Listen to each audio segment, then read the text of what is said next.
pissed off and betrayed, but alive. Oh, damn it. Renato picked up the book. He couldn't let the Empire have it now. He was going to have to get it out of there. He'd be a wanted man. Probably have to join the rebellion just to have a place to dock. Well, he'd hated home life anyway. What was the deal about this book anyway? Maybe he should own it and find out. All that had been years ago. How many? The war was a blur, and now 3 Raven scout ships were chasing him. Where are you running, rebel? Cawed the Raven captain over the loudhailer. Renato could see them cranking up their catapults. Just going out for milk? Renato yelled back. Where can you run? Laughed the Raven horribly. Far behind him, another city was burning. The dark cloud above its island was thousands of Imperial ships. The fleet was doing a thorough job. Take us to the rebel base! I will spare your life! It cawed. The entire jury-rigged rebel fleet was only a few islands to the east. Beyond that were only the pillars of heaven. A sea of endless blood-colored tornadoes. The rebellion was out of time. Unless Renato could bring a game-changer. Maybe he could. Renato had found out where he could find the pieces of the Sky Ripper, the legendary weapon that had exiled the lost gods. Surely a legendary weapon could win the final battle. On the other hand, his old friend Lapino had sent Renato a desperate message saying he had a brilliant scheme to save the rebellion. If Renato could only rescue him. Renato dived the Farfarer towards the abyss. As he felt the heat of the jet stream, the Raven ships peeled off, not stable enough to follow him down there. Now it was time to choose. Lapino or the Sky Ripper? Ah, Lapino. Apparently, the Mad Rabbit had sold a Pegasus that he did not exactly own. Lapino always wiggled out of trouble, given time. But he was out of time. The Ravens had figured out that Lapino was a rebel spy. If the fleet reached him first, they'd string him up for that. Never mind the winged horse.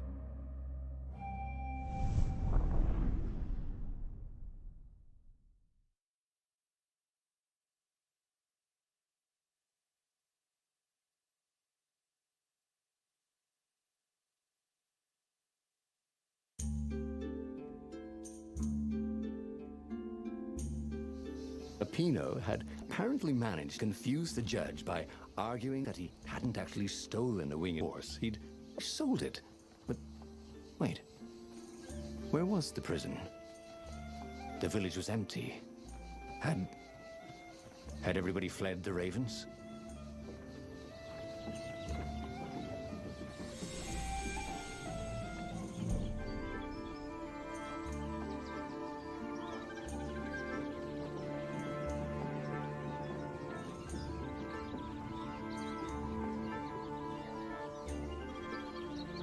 The Ravens had taken the town. Renato had seen villages emptied like this. All the people taken away to be sacrificed in the Emperor's secret rituals. Renato hoped the people were just hiding. Renato's blood was up. He just needed to smash something.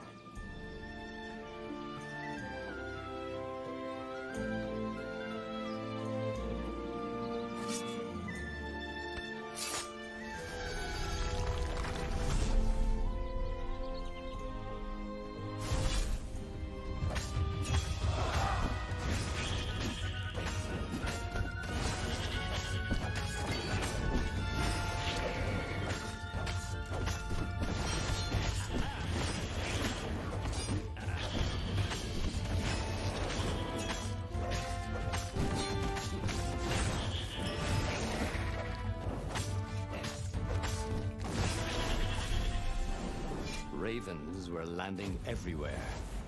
The advance guard. He'd better get moving. If they got to Lapino first, they'd eat him for breakfast. Or a snack. Ravens weren't picky. If they got hungry, they sometimes forgot to interrogate their prisoners. Even top spies like Lapino Where had the mad rabbit got to? It was starting to come back to him. Something you never completely forgot, like Hadri's time when attacked. The more he fought, the more he'd probably remember.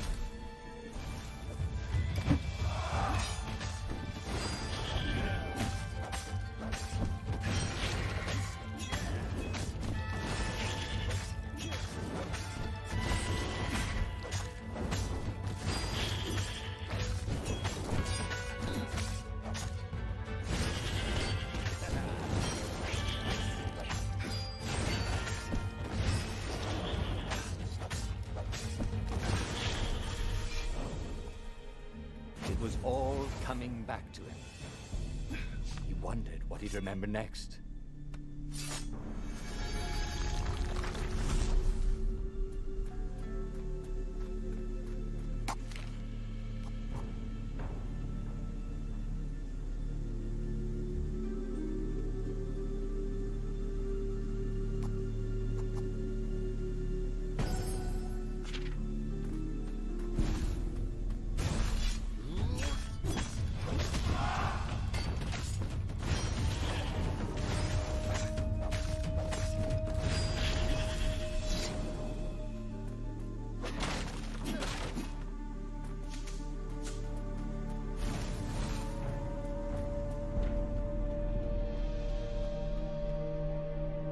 Dirty and bloody, Renato finally reached Lapino. The rabbit was practicing his shuffle. Renato recognized the cards. It was Lapino's favorite deck. Oh, I thought you were in danger. I am. The ravens are coming. Oh, the prison thing. Right, yeah, see, this guard owed me 53 ducats, so we made a deal. They're very reasonable people, actually, for weasels. Now, I got a brilliant plan to kidnap Zenobia. We capture Zenobia, we find out what she knows, and that's the whole war right there. Easy peasy, lemon squeezy. Capture the Emperor's greatest general, who also happened to be a deadly sorcerer and, oh, his only daughter? That would be worth it. On the other hand, he could still get to the core of the Sky Ripper, even if he couldn't get the whole thing. It must have great power. Zenobia wasn't just the Emperor's daughter, of course. She'd been Renato's best friend in Sword Fu school. And you're still mad for her, the rabbit reminded him. They'd been close. She'd told him things no one else knew. But she'd never told him who she really was. She knows all the Emperor's plans, chuckled the master spy. She won't give them up easily. She'll tell the interrogators, all right, said Lapino. Taking her would change the game, all right.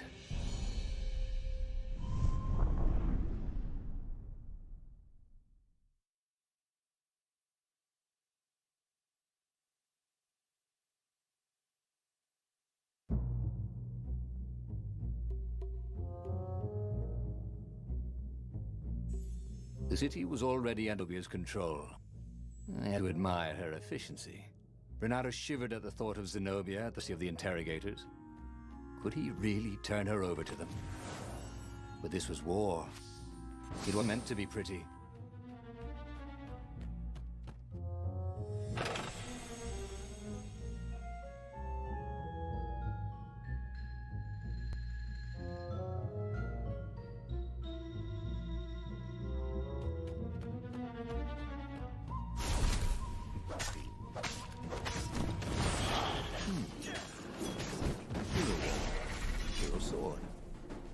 Ice wall, ice cube.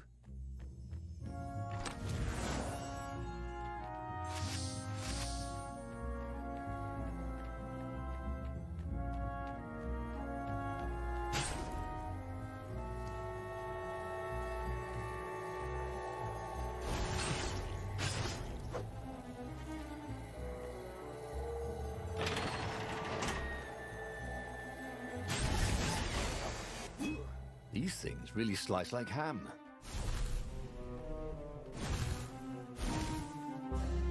So, what's this plan of yours? Use me as bait, said Lapino. and he outlined a slightly complicated plan that involved geese, a net, setting the Farfarer a little bit on fire, Lapino dressing as an old blind toad, and Reynardo hiding inside a monstrous watermelon. What could possibly go wrong? Thought Reynardo.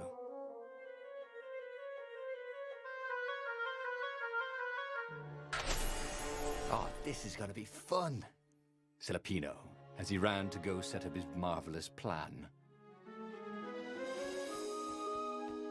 If I craft sword now, it's gonna be really short.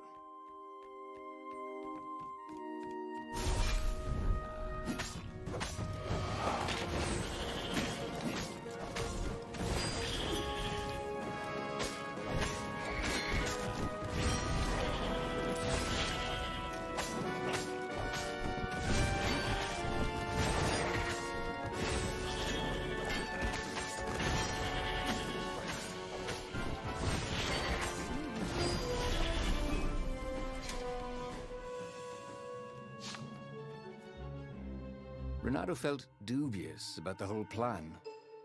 With every step, he was waiting for it all to go horribly wrong. But against all odds, Lapino's idiotic plan worked. Zenobia's ravens ran off after the geese, the net dropped, and Reynardo jumped out of the watermelon and put his sword to Zenobia's throat. "Reynardo," she said, "are those new scars? They look good on you. You never returned my velvet jacket. It was my favorite. You look stupid in velvet. Ah, what does an imperial princess know about style? Oh, get a room, you two," said Lapino.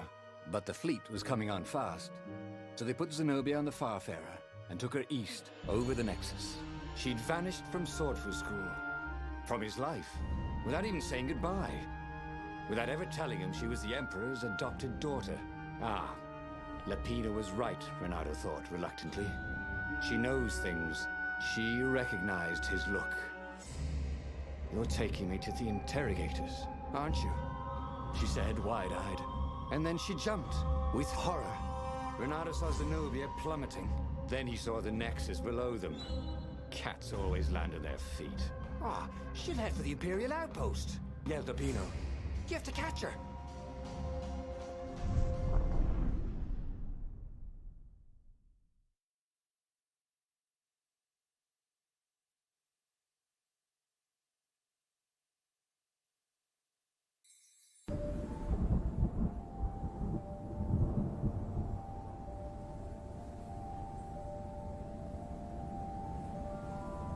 Cats can run faster, but foxes can run longer.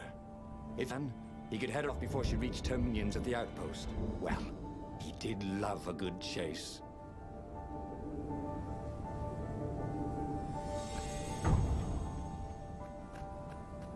Reynardo smash!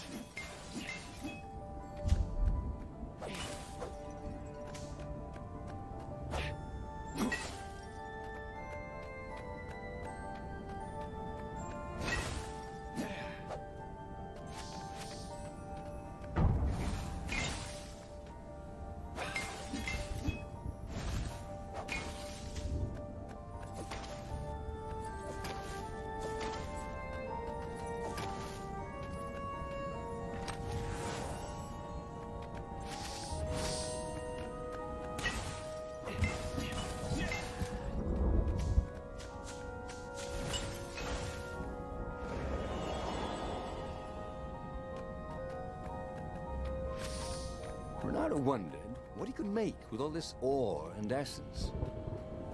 Oh, right. Probably a sword.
He was closing on her.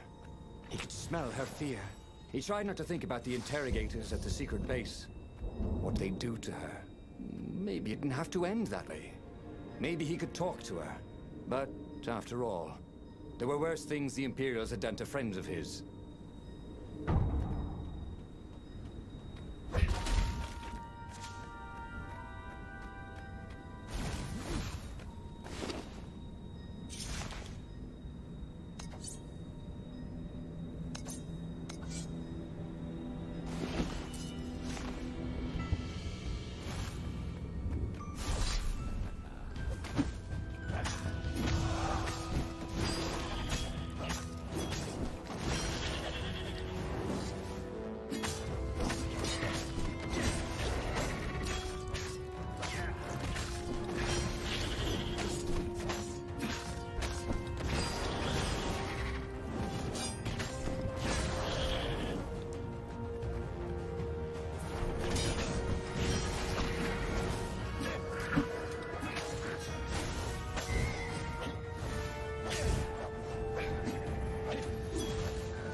Renato reached the outpost. The Imperials there were no match for him. Soon after, Zenobia limped up the path. When she realized he was already in front of her, she didn't even try to run. Oh, you left without saying goodbye. Again, he said, please. I'm enjoying this a little too much. She said, shaken. Oh, spare us the chit-chat, would you? Said Lapino as he shackled her hands so she couldn't throw spells. She knows all his plans. All the way back to the Farfarer, Lapino nagged Renato about how the interrogators would pry all the intel out of Zenobia. How that would turn the tides in the imminent battle. All they had to do was take her to the rebel secret base. Renato didn't like to think about what the interrogators would do to her. Couldn't he just talk to her?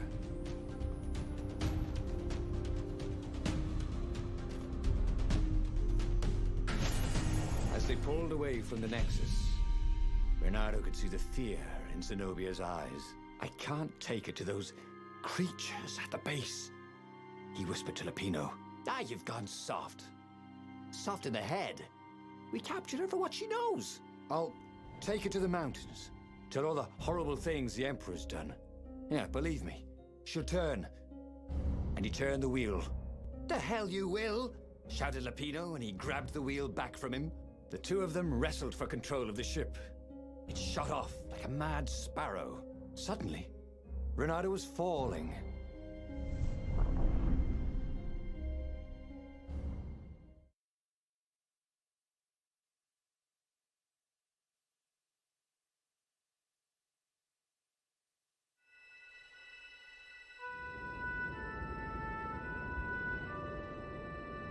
When he came to, Zenobia was standing over him. Why didn't you take me to the base to be interrogated?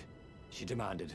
Do you know what's left of people they interrogate? This is some trick, isn't it? To make me fall for you again. Well, I won't. Oh, go on then. Scurry back to your ravens. I can't stop you. But strangely, she didn't. As Renato set off to find the Farfarer, she followed him, keeping just out of sight of the ravens. Who needed bridges anyway?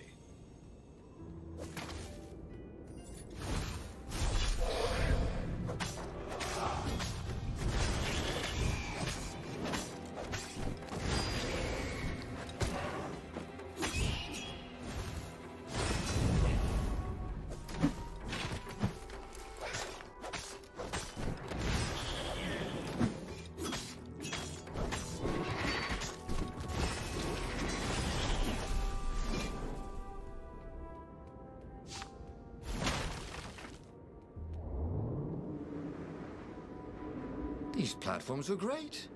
Renato wanted one for his house.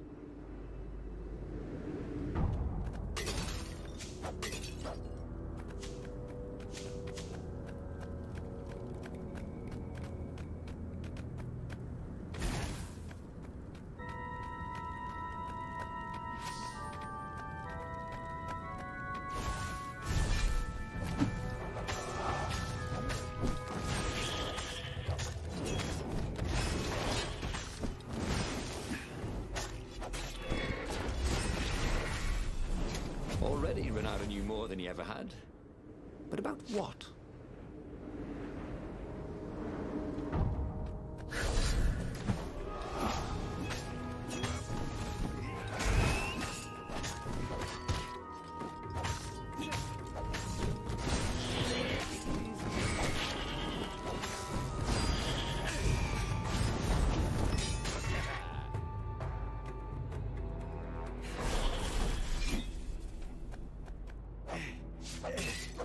As Renato stopped to sniff the wind, Zenobia came up, still mad.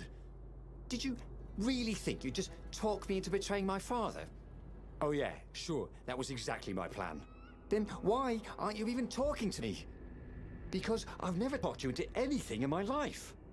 They're gonna court-martial you for letting me go. He caught a whiff of the Farfarer. Wet rope, tar, and a cask of Scoble ale he spilled last year. It was that way.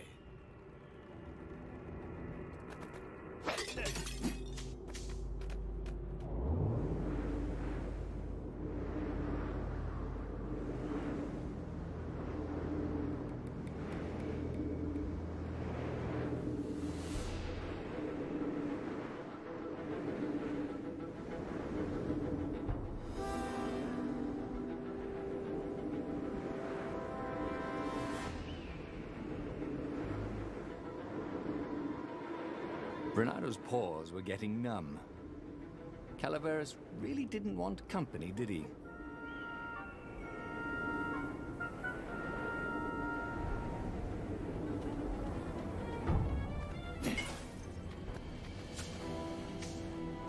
Renato wondered if he should have taken Zenobia to the rebel base for real. Maybe she wasn't playing him after all. After the bleak talk about the Emperor's dark secrets, he was regretting his suspicion.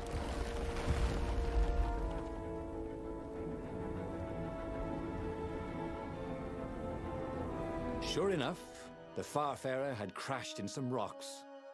There was no sign of Lupino. Zenobia caught up. All that kid stuff in Swordfu School. Look, that's the past. We're adults now. We have duties to other people. We have destinies. What are you talking about? And you are the most arrogant, slow-witted, light-fingered, mercenary, immoral, reckless... Run away with me, said Renato, and he realized he meant it. What? Just like that? She demanded. I will, if you will. So she kissed him. And it was the best kiss he'd ever had. They held hands as they boarded the Farfarer. Renato felt light-hearted, like the winds that were playing the rigging like a balalaika. But Lupino, I need to get back to Lupino, he said, suddenly realizing he could have been captured. A prisoner. He's not. How'd you know? He saw something in her eyes he didn't understand. He fell, didn't he? Into the abyss. She looked away, wouldn't answer. But then a bolt smashed through the Farfarer's keel. The broken ship plummeted out of the clouds.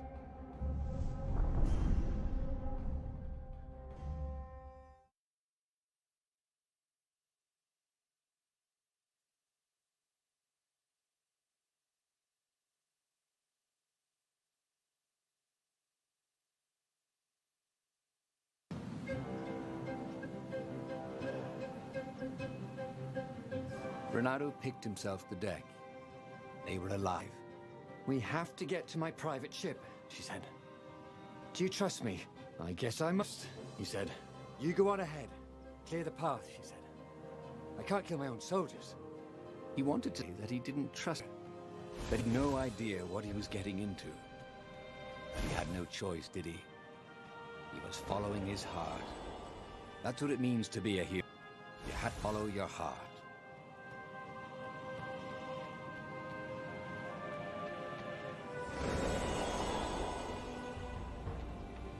Renato felt like he was ready to learn new things.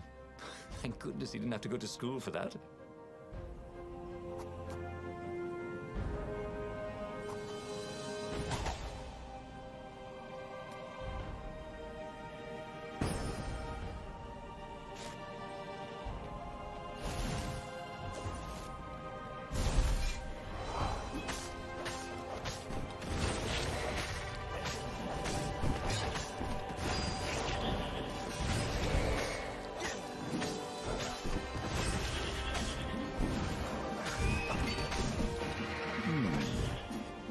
that go to?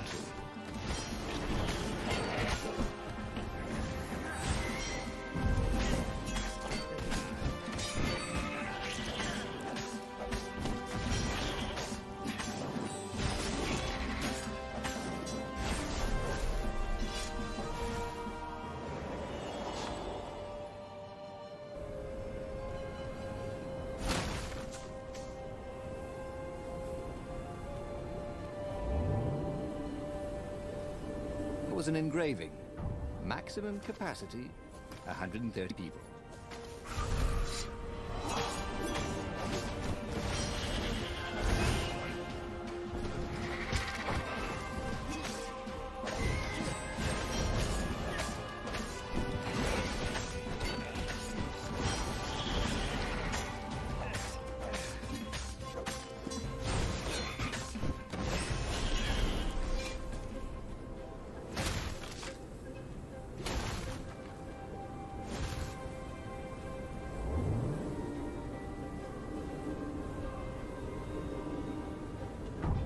Can't we just agree to disagree?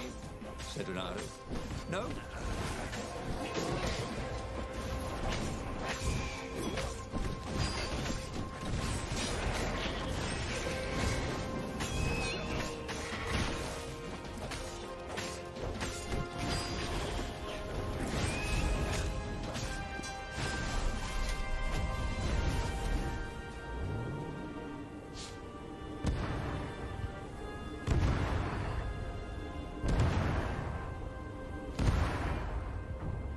Paused to catch a breath.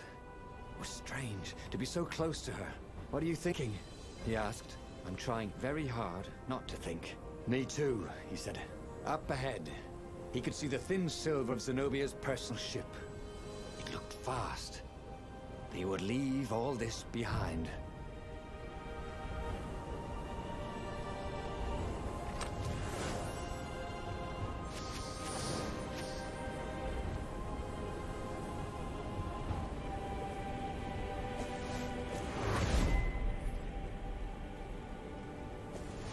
What was really fun was hooking yourself onto a moving ship.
As they reached her ship, Renato suddenly felt a sharp pain in his stomach. He was surprised to see a crossbow bolt sticking out of it. I was going to lead the Empire to our secret base, said Lapino. But no, you had to screw up my plan because you've still got a thing for her. Renato stared at Zenobia. The kiss, was it real? She said, with a look of indescribable sorrow. She gestured and said an arcane word, and Lapino went flying into the abyss, screaming, "I'm telling your father!" Then she knelt down to cradle his head, and her paws felt very soft and warm. Okay, that was weird. He could have sworn he just died. Instead, he was on the Farfarer, sailing away from Ubar. And it was still burning. He'd fled burning Ubar years ago, hadn't he? And now he was back there. Had all those years fighting the Empire been nothing but a vision into the future? A useful vision if it was true. He'd learned something. Lapino was a traitor. Renato had suspected there was something wrong with the Mad Rabbit. But now he knew there was malice behind his goofiness. He'd made bad choices. But now, when the real battle came, he wouldn't make those choices. He wouldn't make the same mistake twice. The book's pages began to flip backwards, towards the beginning. And he realized that his adventure was just beginning. The clouds parted over the Isles of Boreas. It was time to choose. The rebellion was in trouble. Ravens were scouting for the secret rebel base. They needed a game changer. Pieces of the Sky Ripper had surfaced. Or so a scholar in the mountains had told him. Surely the weapon that banished the lost gods could defeat the Emperor. Also, a temple had risen out of empty desert. The Emperor had brought the Sky Ripper pieces up out of ancient burial by his obscene rituals. Could this be where the Iblis stone was hidden? Someone better get it before he does, thought Renato. And also, his old friend Lapino needed rescuing. Of course, Renato had a pretty strong suspicion that Lapino had betrayed the rebellion. But could Renato really leave an old friend to the Ravens?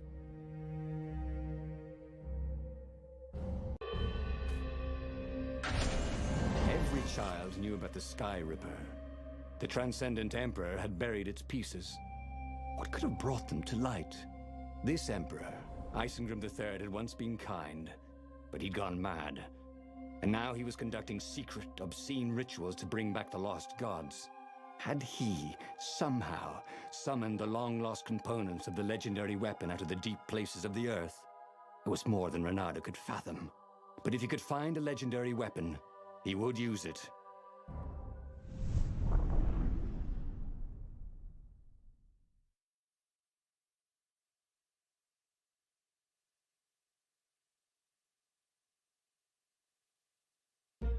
As he set foot on the island, Renato couldn't help feeling a bit curious. Was Lapino still waiting to be rescued? No. He was probably drinking champagne with the ravens. Did ravens drink champagne? Did rabbits? Renato felt oddly thirsty, come to think of it. Why had he chosen the Sky Ripper? Renato never made plans that required constant vigilance. He was a hero. He didn't think too much. He just went with his gut and hoped it all worked out. The Sky Ripper was a long shot. He'd have to devote himself to it. No side journeys, no rescuing old friends. That was against his nature. Could he stick with it? And this is why heroes are called dashing, Renato thought. See? Dashing? Get it?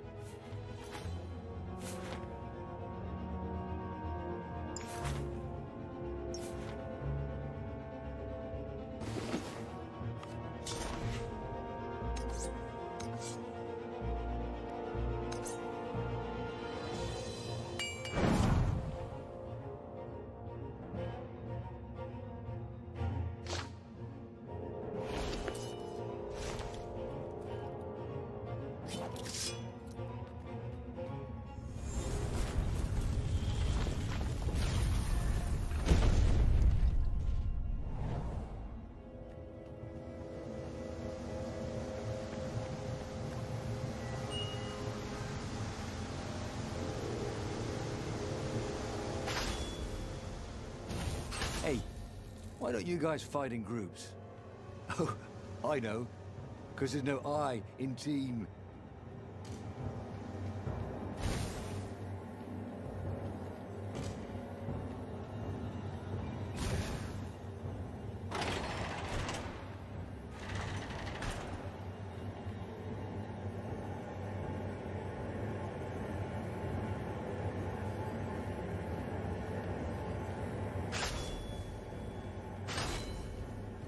The people who had built this castle, did they even know what monstrous weapon lay hidden within their walls? The Sky Ripper could destroy anything it touched, or so the legend said. As the Transcendent Emperor had fought the Lost Gods, thousands of thousands had died. But Renato had been through wars. The only merciful war was a short one. Haven't you always wanted to do that?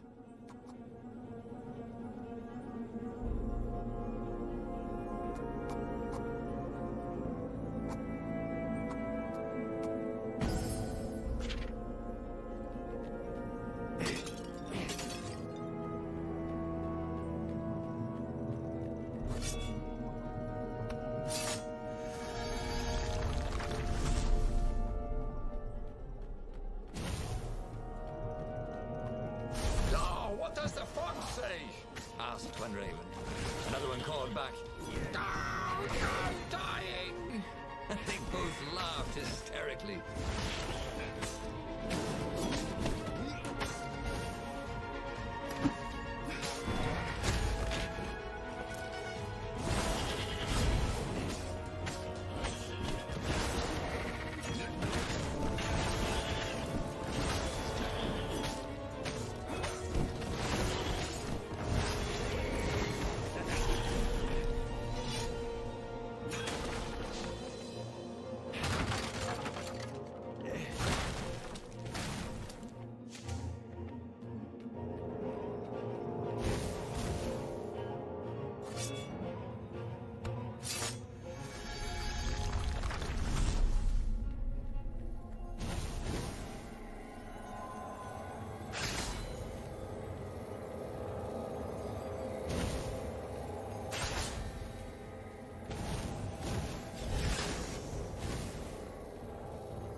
Before I kill you guys, Renato said, do any of you know where I can get a good smoothie around here?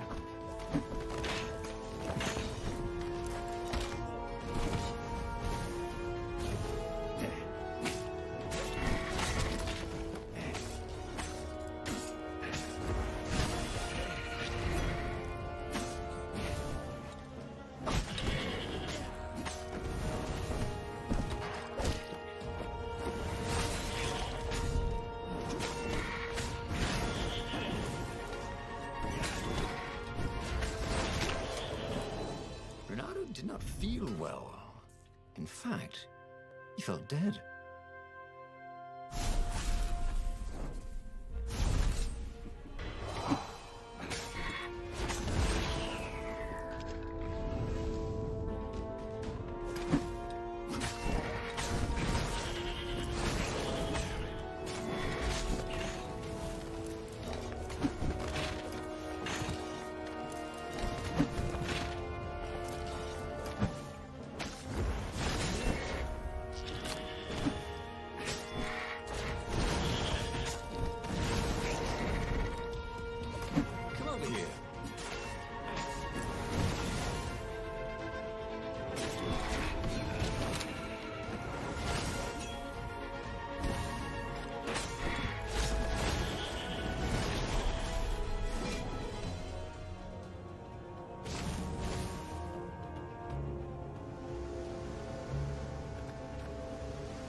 What's there?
I should go, he thought.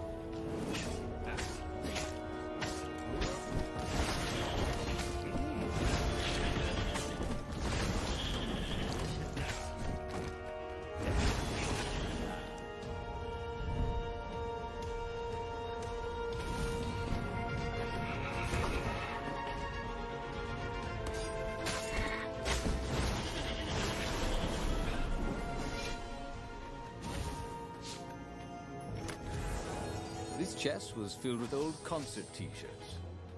And something useful.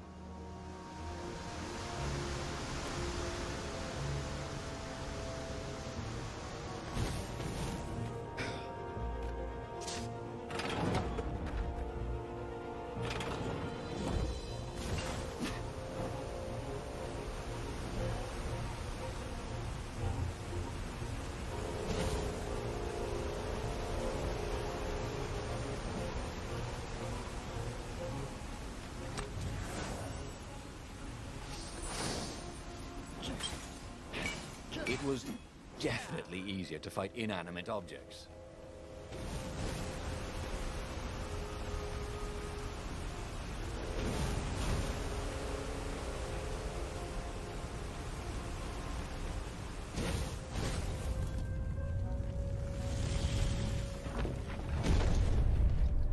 There it was. Sky Ripper's armature. The stuff that dreams are made of. Engineers' dreams, anyway.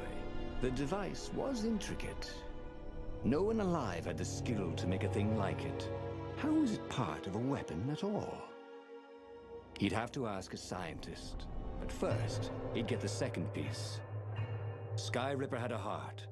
A core that had come to rest on the next island. Well, there was another island he could reach. Zenobia had just invaded it with her father's Raven battalions. She must be encamped there still. But fighting Zenobia now, that made no sense at all. He'd already sacrificed one friend to get this armature, was it? He didn't need to hurry to face her. She would find him.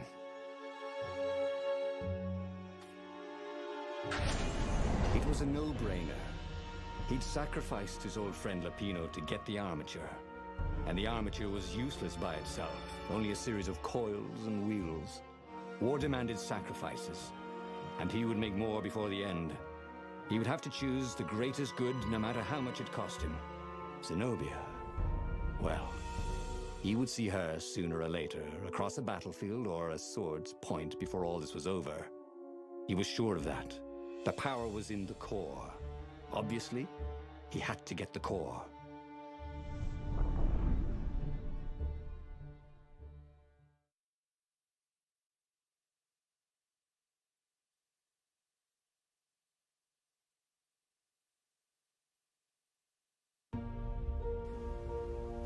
Doubt sunk in before he was even out of sight of the Farfarer. Why had he chosen the Sky Ripper? It was the sort of path he'd always avoided. The path of responsibility, of seriousness. Had he grown up? He didn't feel grown up. He'd made this decision from his gut, like he always did. Somehow, he'd impulsively decided to stop being impulsive. Did that make any sense?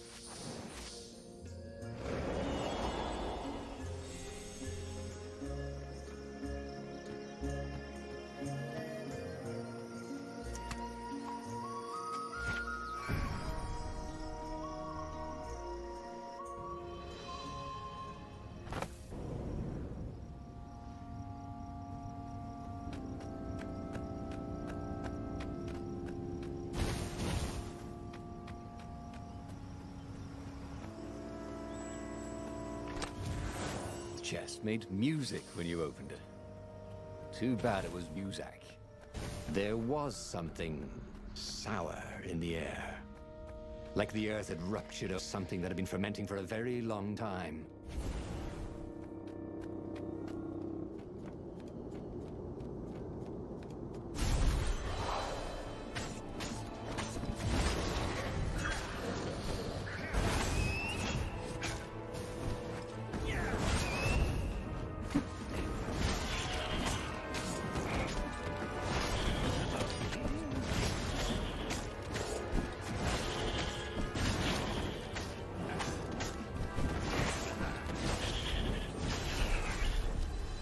I'd learned so much about.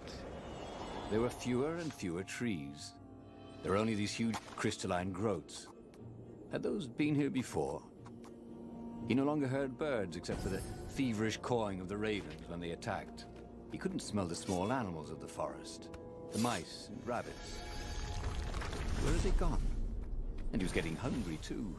This was an unhealthy place to be.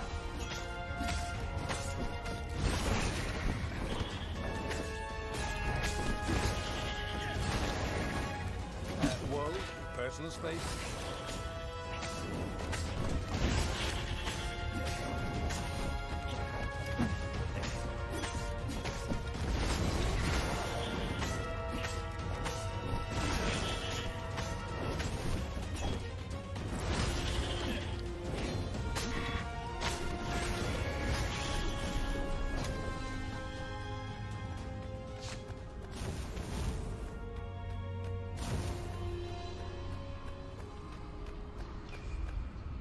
The 20-sided core made him feel physically sick.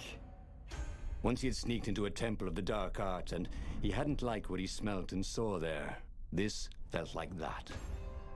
As quick as he could, he wrangled the icosahedron into the armature. The wheels began to spin, then glow. The sick feeling quickly spun away. Now he only felt sad. He had lost good friends for this war apparatus. Maybe Lapino wasn't such a good friend. Yeah, that made him feel better. He carried his prize back to the Farfarer. Now, he had to make his next move. There was a key Imperial outpost on the Nexus. If this really was some sort of super weapon, he could use it to wreak havoc on the enemy. And if it wasn't, well, better to know that before the final battle. But maybe he should show it to some scientists first. There was an observatory on the Nexus. Maybe he should go there before he fired it. Well, of course. If you've just assembled a weapon out of legend that can exile gods from the world, you'd want to have a scientist or two look at it. And even if they disagreed and he had time, he could ask Calaveras himself.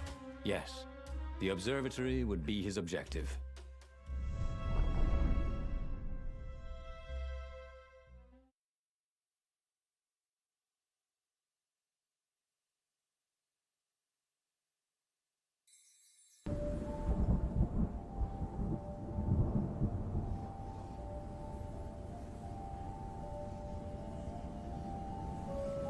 Why had parts of the Skyper only surfaced now, thousands of years after the Transcendent Emperor had dismantled it? The mad Emperor Isengrim had performed terrible, bloodthirsty rituals to invoke the lost gods. Was that why these ancient artifacts were rising out of the ground? How perfect, then, that the Skyripper would reappear to be his destruction.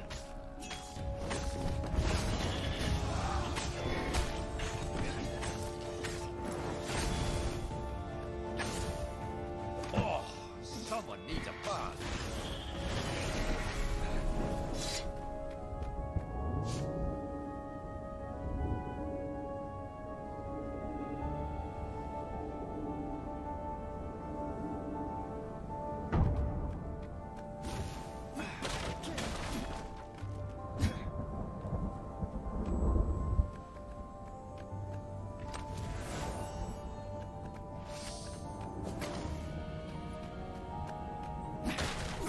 Felt a little better.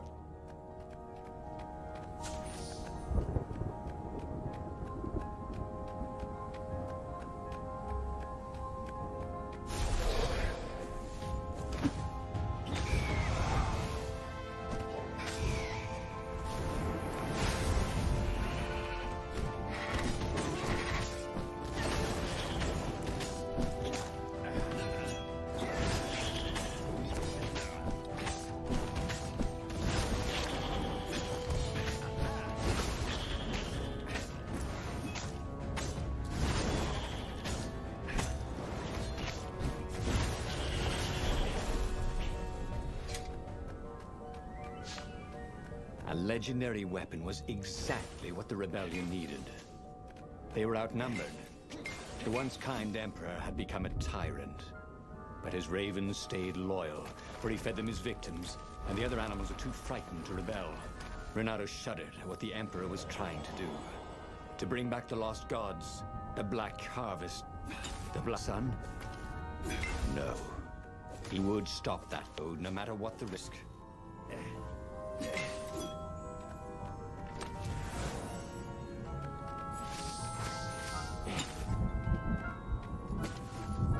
He felt like Tarzan.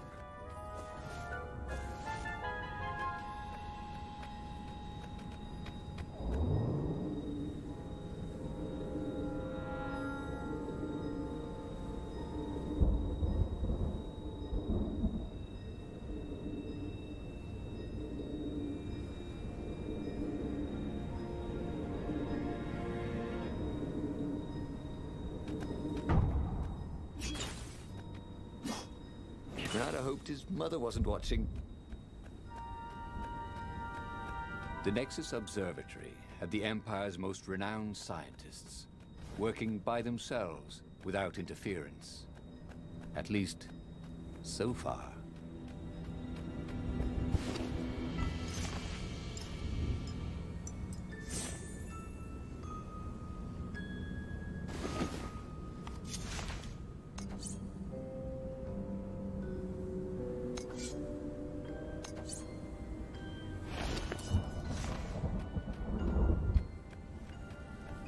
There was an inscription, no spitting.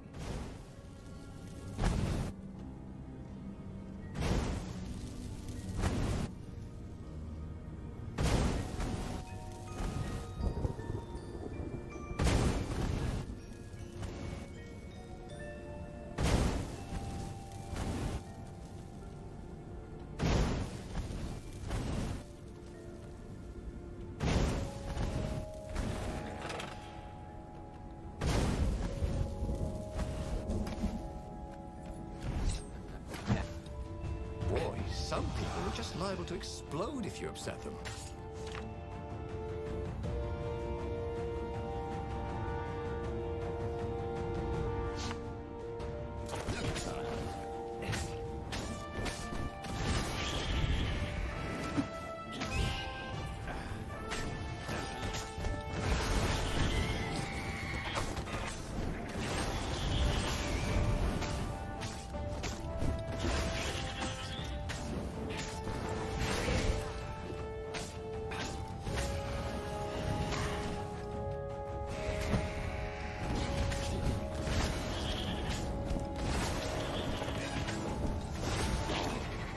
Stop.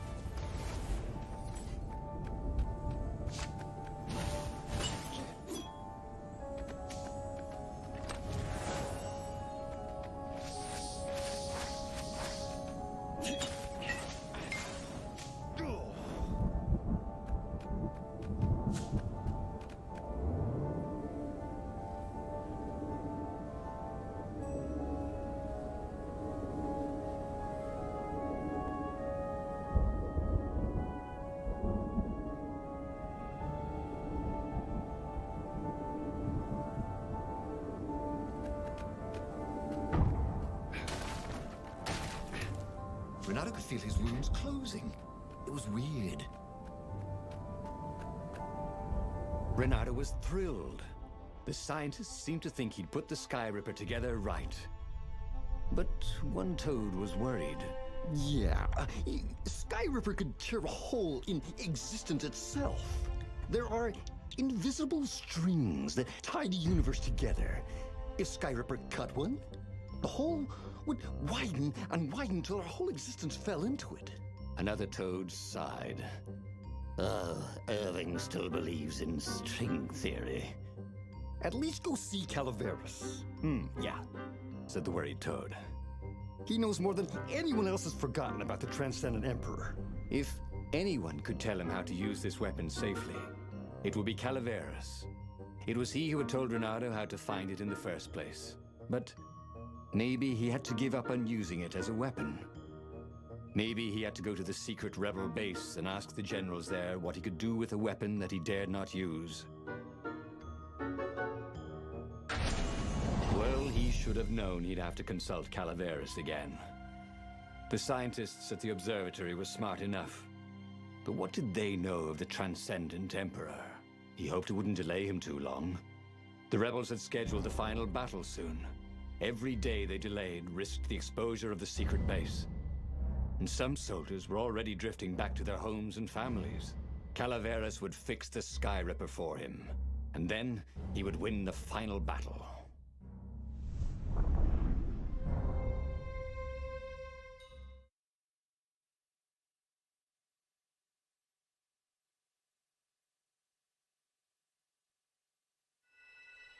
Maybe it was the cold.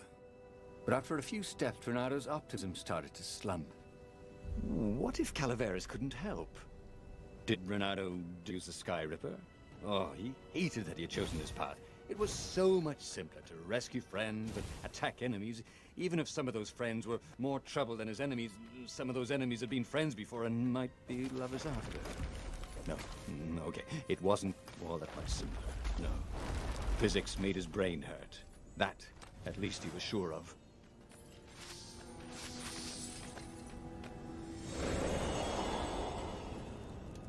He was practically sure he'd find something useful in one of these things.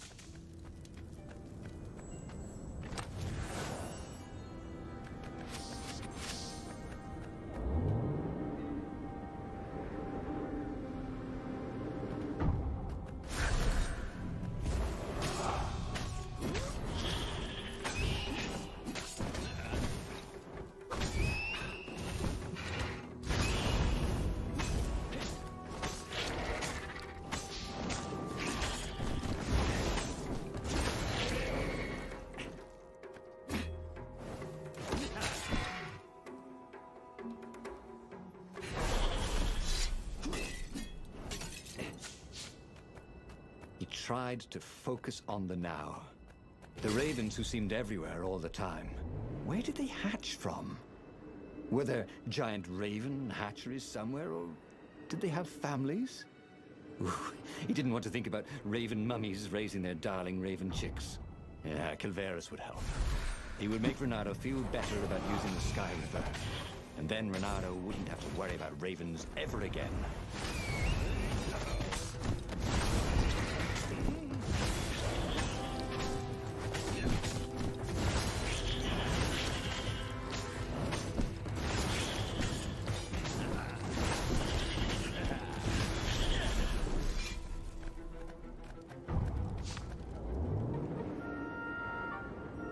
A very clever engineer named Elon Muskrat got his start making floating platforms. Not many people knew that.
lever?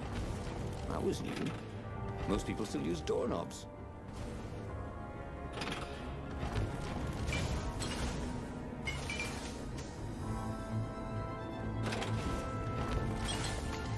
The rebels were counting on Renato. He hoped Calaveras knew what he was doing.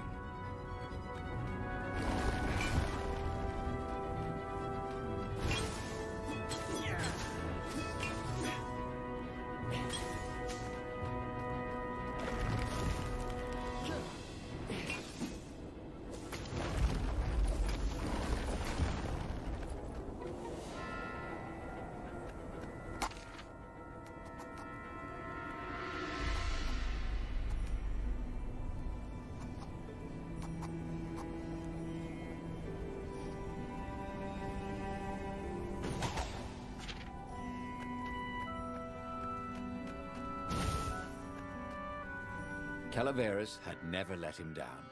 Yeah, of course I can make it work better. But when Renato explained about the strings, Calaveras grew thoughtful. Oh, strings, you say? Well, the Arcana do speak of the ties that bind the world. He drew many intricate symbols in the dirt. Yeah, so, according to my calculations, each time you fire, I'm afraid there's a 1 in 120 chance you'll destroy the universe. That's pretty good odds. That's like rolling, what, 21 dice and they all come up 6. What are the odds of that? What? No! It's more like 2.716s in a row. Anyway, with those odds, it won't happen if I use it just once. Yeah, no, that's not right. Each time you use it... Okay, look, just don't use it ever. All right, I guess. As he sailed away from the mountains, Renato could see clouds darkening. Rain? No. Ships. Imperial ships, swarming thick as bees. This was it. The big battle. They could not afford to lose this one. What if it did not go well? What if he had to use the Sky Ripper? Could he gamble the universe? On the other hand, what were the odds of rolling 21 sixes in a row?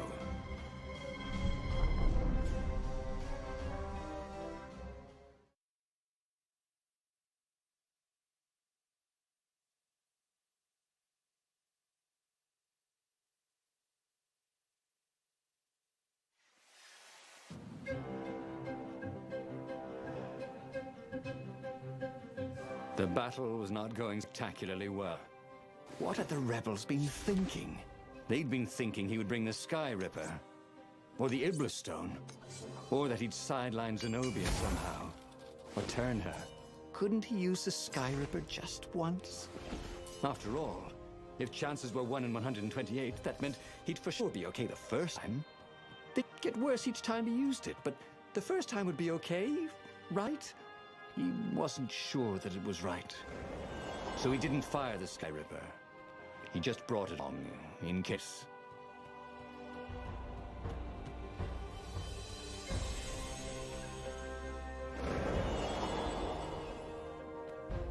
Renato felt restless. Maybe he could focus all that energy into something useful.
Any better when you're dead.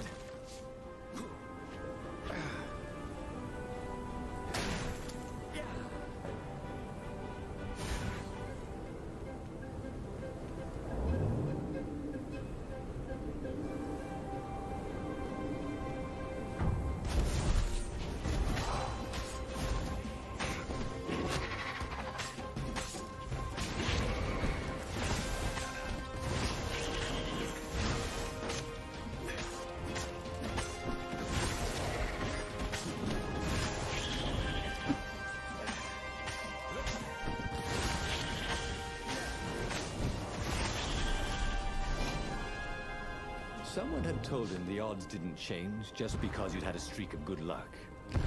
His gut told him that was wrong, though. And he always listened to his gut. On the other hand, 128 chances to win, but one of them would destroy the universe. That seemed a bit serious. Maybe he could defeat the Emperor without firing the Sky Ripper. Maybe he could bluff, but with a real weapon. Like in cards, when you had 3 knaves, but you pretended you had a fizbin. That could work.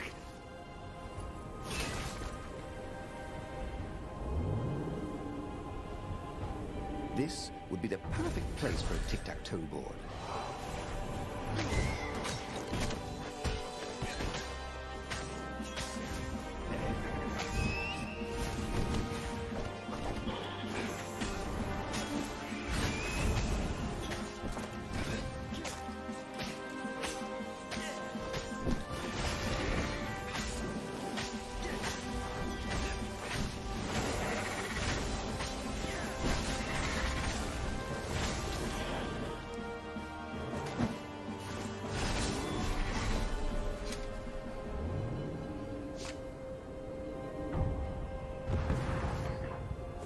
Try it.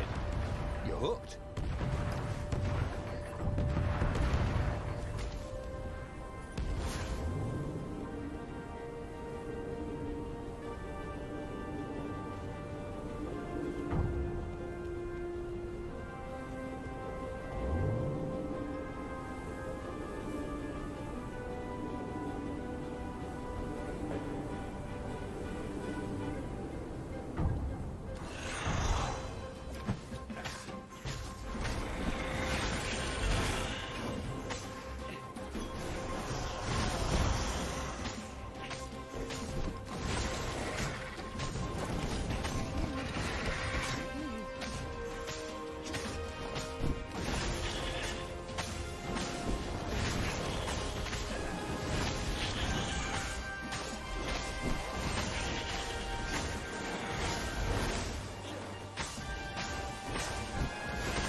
He set up the Sky Ripper and let it warm up. He would bluff if he had to. Zenobia came out, flanked by a very daunting platoon of ravens. You won't actually use that, she said in that annoying, I know everything because I'm a cat and you know nothing because you're just a fox voice she had. Or I know the odds. Good, because there's a real chance you could destroy the universe. No, not the first time I use it. The odds are too low. What? No? Yeah, sure. The first time, the odds are practically nothing. They only go up if I use it a bunch more times. No, but that's not how odds work. Didn't you pay attention in class? Now surrender, or I'll use it. Just once, he said. Don't. He felt sure the odds were with him. He had to go with his gut. That's what heroes do. Fire, he said. Please? The Sky Ripper fired. With a tremendous whoosh, the Emperor's flagship went up in flames. It was awesome. And then he noticed there was a hole in the air. A blackness, like a tear in a parchment. Wind was blowing into it, widening it. It grew larger, and even larger. Crates fell upwards into it, and the world itself seemed bent, like the reflection on a curved mirror, as it poured into the ravenous hole. 1 in 128. What are the odds? Thought Reynardo, and then everything fell into the hole and was gone. Reynardo stared at the book. He was still alive. Again. And still only flying away from burning Ubar. Had he lived that adventure? Or only dreamt it? Had he really died? It felt so real, not like a dream at all. And he'd lost again. Oh, he hated that. But he had made different choices. And he'd lost in a different way. It was the book, wasn't it? Oracles showed you your destiny. But this was showing him different ways he could die miserably. Thanks a bunch, book, he thought. But these were destinies that he did not have to fulfill. But he'd learned another true thing. The core was powerful, but dangerous if used improperly. But that meant there must be a destiny where he survived and won, right? Otherwise, what was the point? And with that, the book's pages fluttered back once more to the beginning, and the clouds parted over the Isles of Boreas. It was time to choose. The rebellion was in trouble. Ravens were scouting for the secret rebel base. They needed a game changer. Pieces of the Sky Ripper had surfaced. Renato knew that using it could go catastrophically wrong, but he was sure he could figure out how to use it safely. Also, a temple had risen out of empty desert. The Emperor had brought the Sky Ripper pieces up out of ancient burial by his obscene rituals. Could this be where the Iblis Stone was hidden? Someone better get it before he does, thought Renato. And also, his old friend Lapino needed rescuing.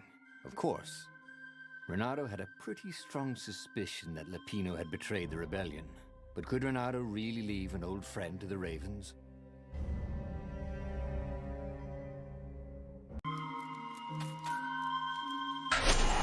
The island was windswept desert. No one went there except ostriches and ostrich hunters. The Iblis Stone. It sounded ominous. It sounded powerful. If the Emperor was searching for it, it must be dangerous. And so, Renato went ostrich hunting.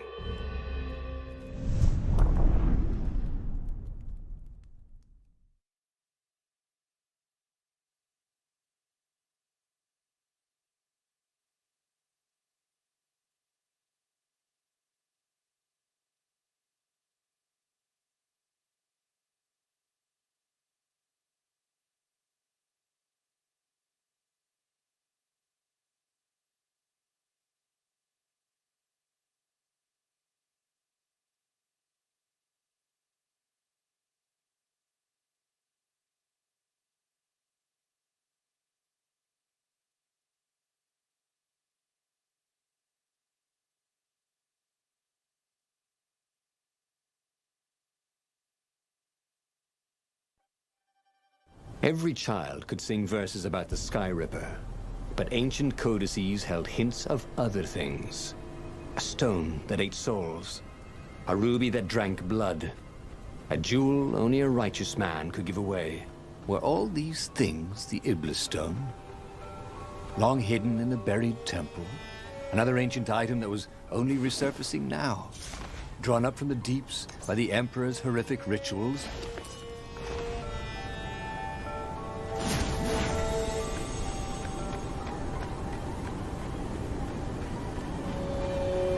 Renato distrusted doors that opened automatically, especially after being buried for millennia. Was this some sort of trap?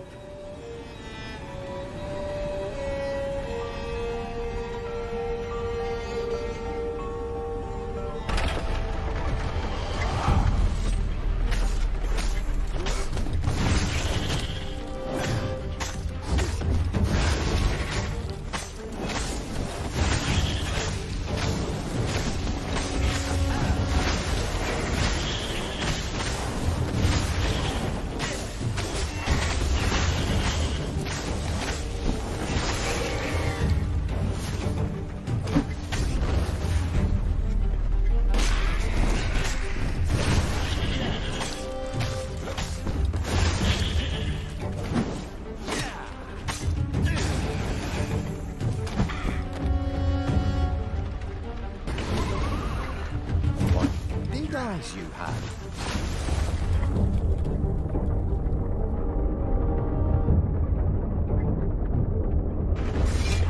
The Ravens were already here, cawing in frustration. They were still searching for a way in. Good. And he hadn't come too late.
chests that shiny deserve to be opened.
What else could you hook?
This jewel was more than sparkly.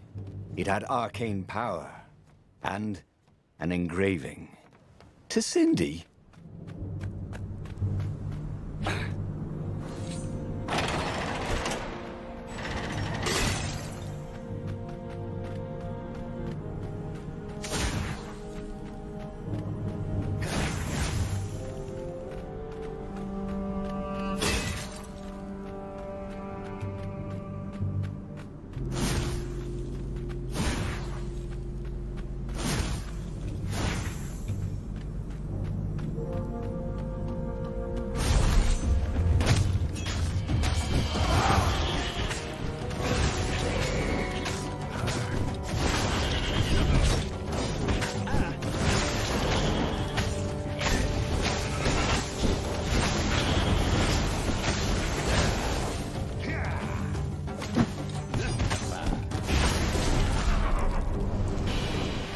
Renata felt ready to take on new powers.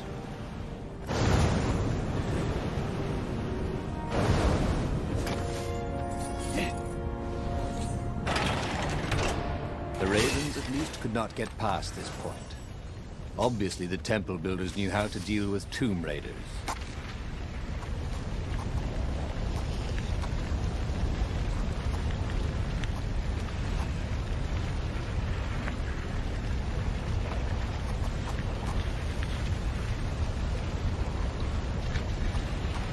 Cool. Wish I could do that.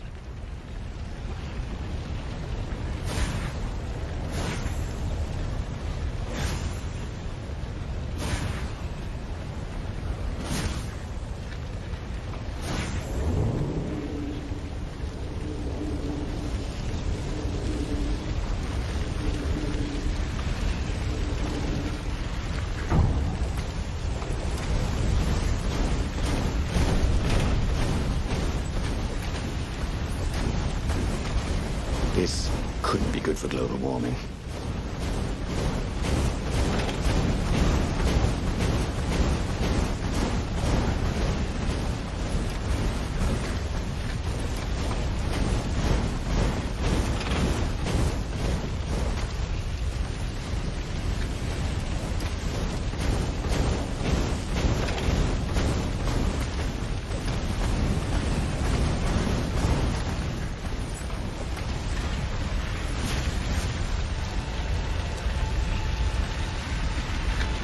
It was a stone of the purest blackness. It reflected no light, like a void made solid. Nervous, he picked it up. I can make you mighty. Who said that? Give blood. It was the stone, eager, thirsty.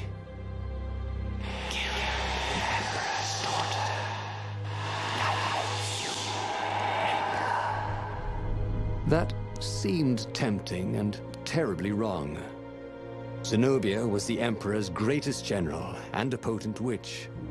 But they had been close once, and Reynardo wasn't sure he really wanted to be Emperor. Why not capture the core of Sky Ripper instead? It was the eye of a lost god torn out by the Transcendent Emperor to power his greatest weapon. "Not the core," said the stone anxiously.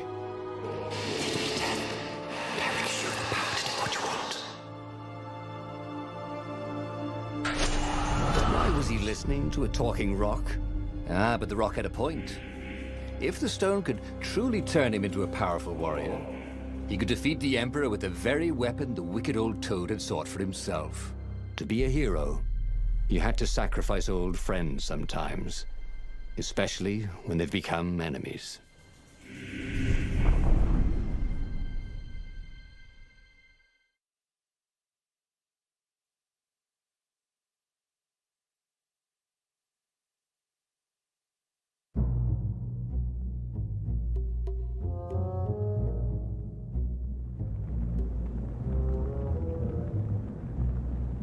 As he placed the impossibly black crystal in his gauntlet, Reynardo had a sudden vision.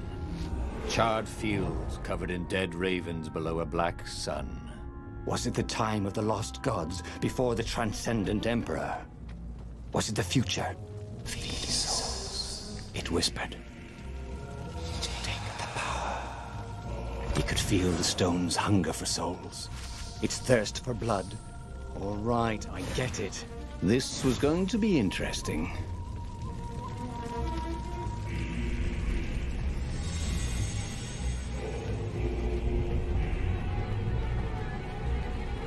When Reynardo went to the china shop, for some reason the owner was always nervous.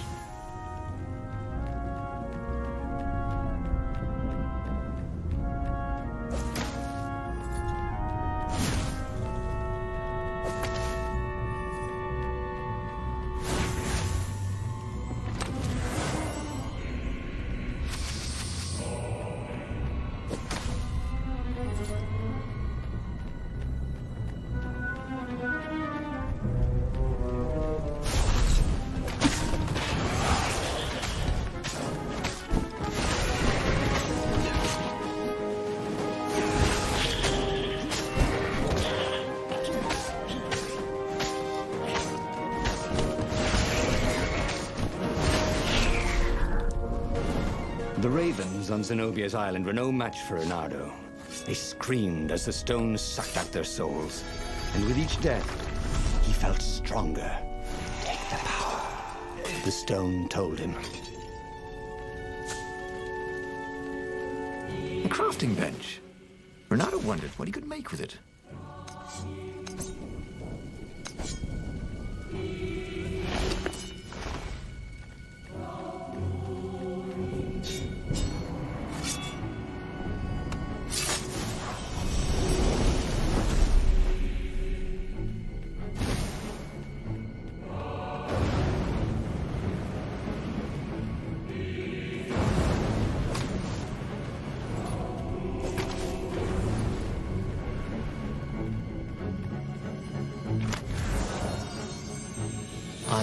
Wonder what I could make with all these sword crafting materials, thought Renato.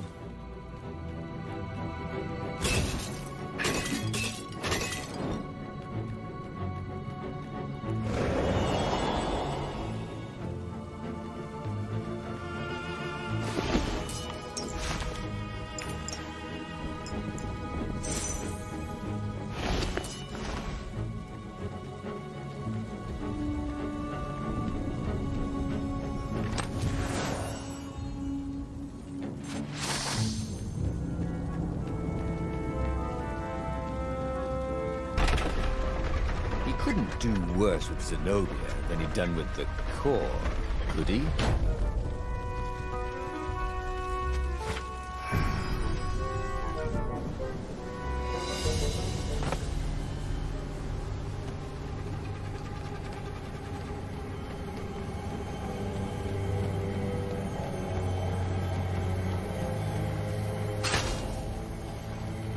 Sleep tight, thought Renato.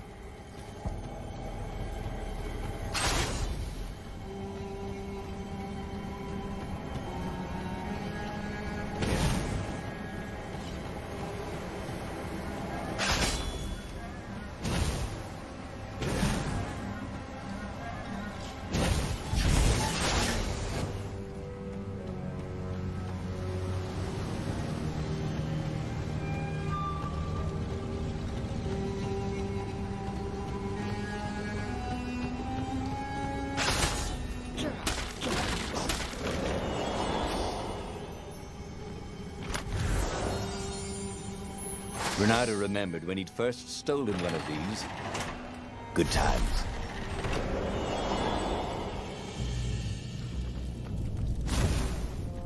Zenobia was waiting for Renato. She was alone, confident as always. Fire danced at the tips of her claws. Are you here to surrender? She seemed as cocksure as he felt. But she didn't know he had the stone. And I've missed you too, love. He chuckled. She spotted the stone and bolted without another word.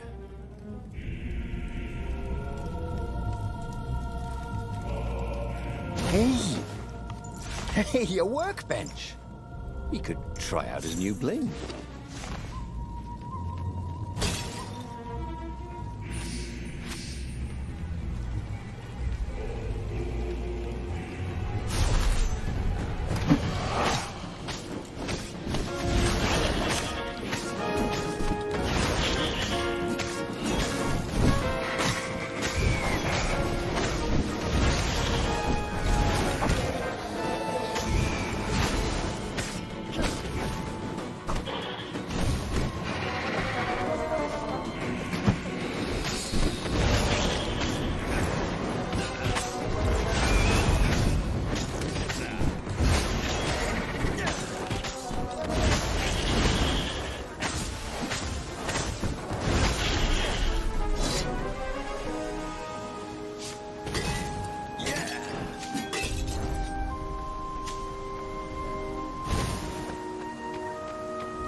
Finally, Renato caught up to her.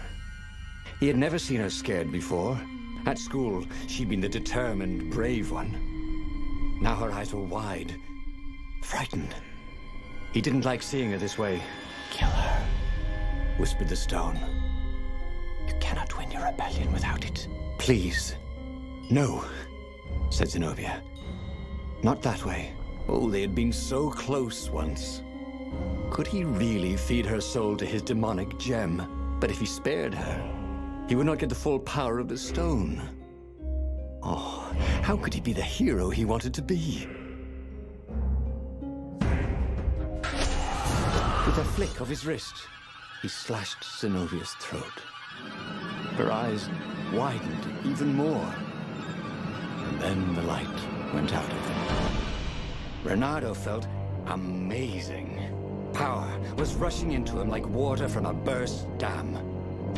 Oh, such brilliance, exulted the Iblis stone. Tasty. Renato returns to the Farfarer. and set a course for the Nexus. The Empire had a communication outpost there. He could call the Emperor directly. It was time to seize the outpost and let the Emperor know what he had done.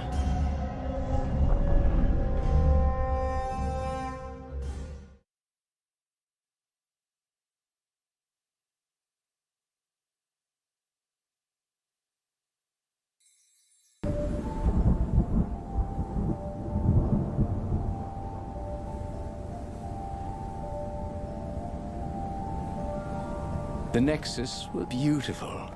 He never realized how beautiful. Everything glowed. The wind was so sweet. The sun so soft. The stones so warm. The black raven feathers. Black feathers. Suddenly, his eyes are filled with them. He's falling through smoke under a dead sun. A voice calls him home. Is this a vision? Whose? Is this the time of the lost gods? Or the future? No matter. What mattered now was killing his way to the Imperial outpost and challenging the Emperor from there.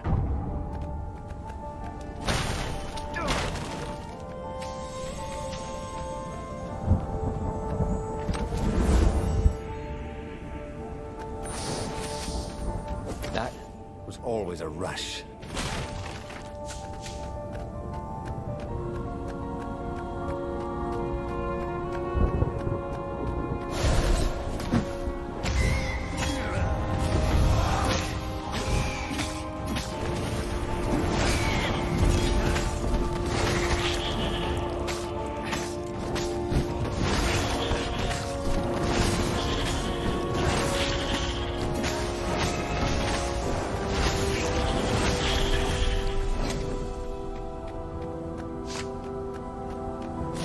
His fault. They look so breakable.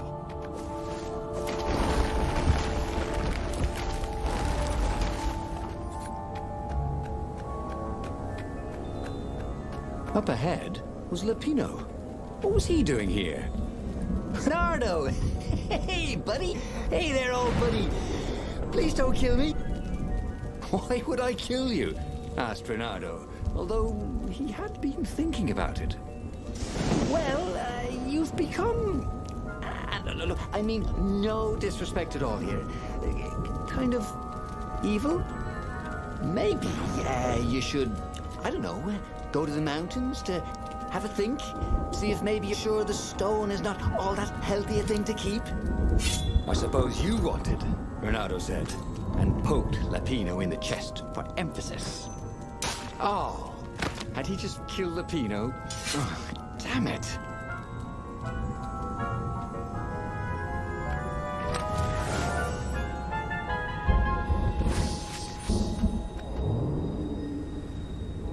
Bernardo wondered what would happen if he jumped.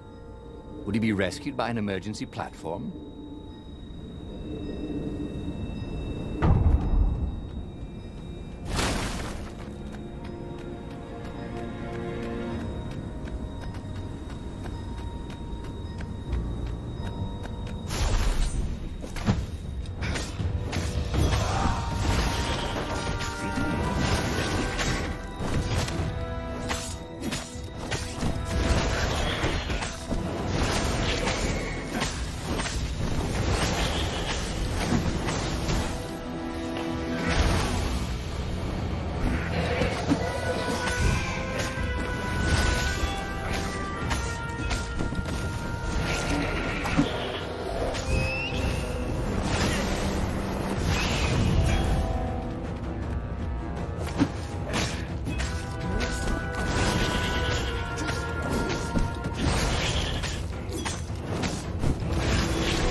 Bernardo rampaged through the Imperial outpost like a water buffalo rampaging. At the last moment, he remembered not to kill the Farspeaker Toad. After all, he wanted a word with the Emperor. But there was only silence. Haha! The Emperor was scared, like little girl. Well, he would gather the rebel army and slaughter the Imperial fleet. applauded the Iblistone. Tremendous. Then the Emperor would have to answer his far speaker, wouldn't he? Who are you? Asked a distant voice that sounded uncomfortably like Zenobia. What have you become? The mountains. Go to the mountains, urged another that sounded a bit like Lapino.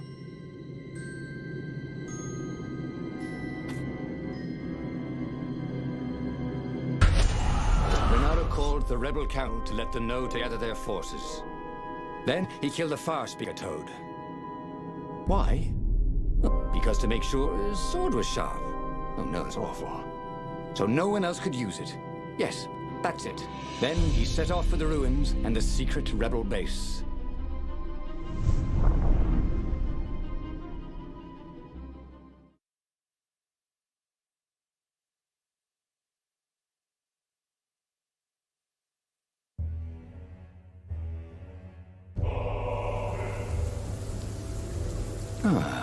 The ruins were crawling with ravens.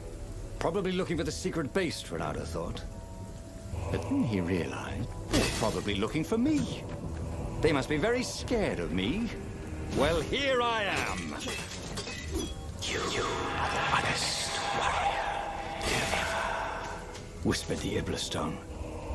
And he had to agree with it, for once. Who was as good as Renato?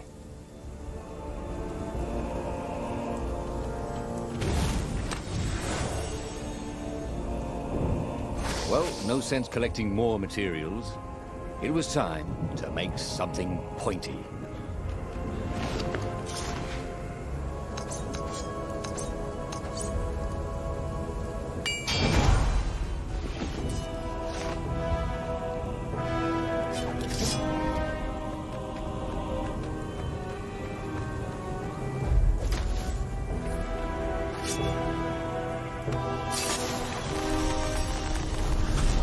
Maybe I should follow my nose, thought Renato.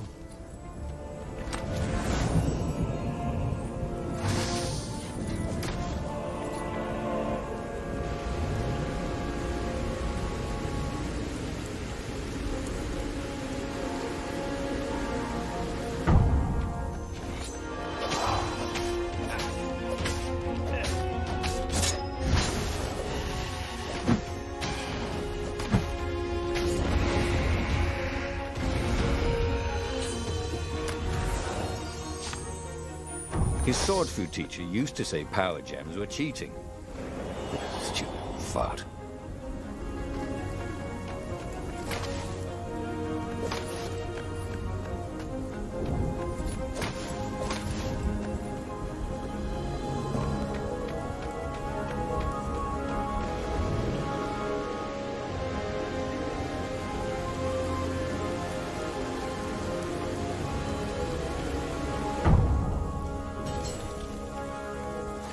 Hey!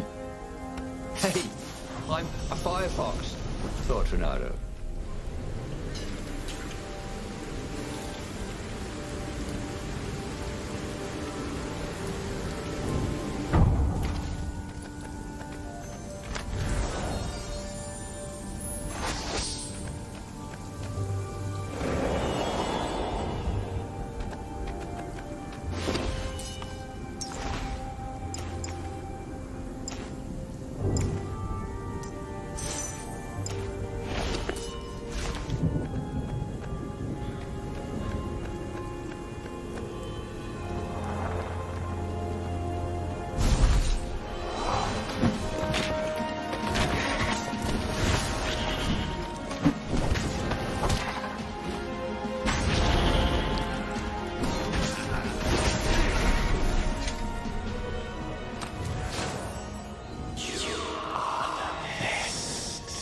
Urged the stone.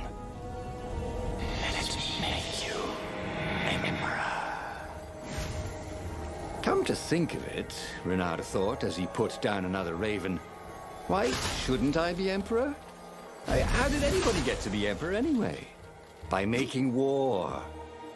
Not counting the transcendent Emperor, obviously, who had banished the lost gods and started time. Yes, He should be emperor. He would make a great emperor.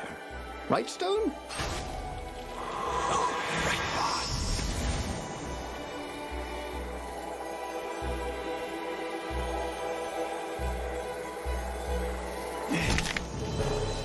I guess now I find out what's next, he thought.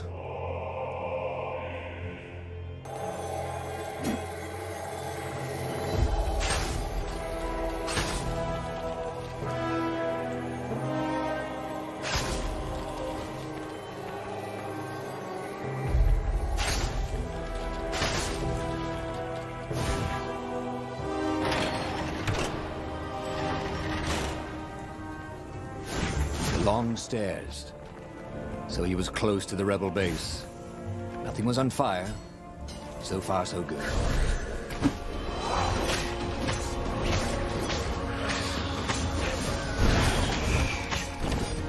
Don't be shy.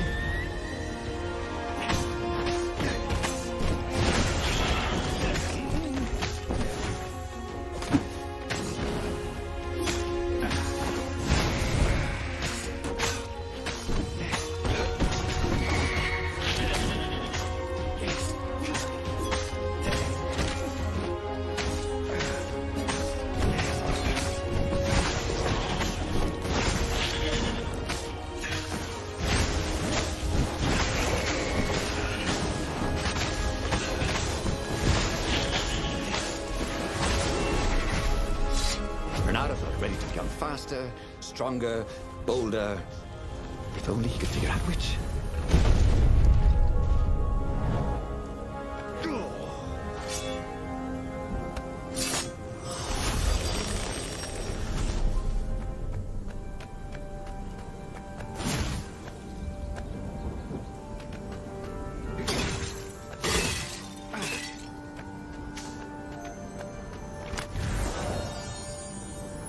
There was blood on this one, so it hadn't saved its owner.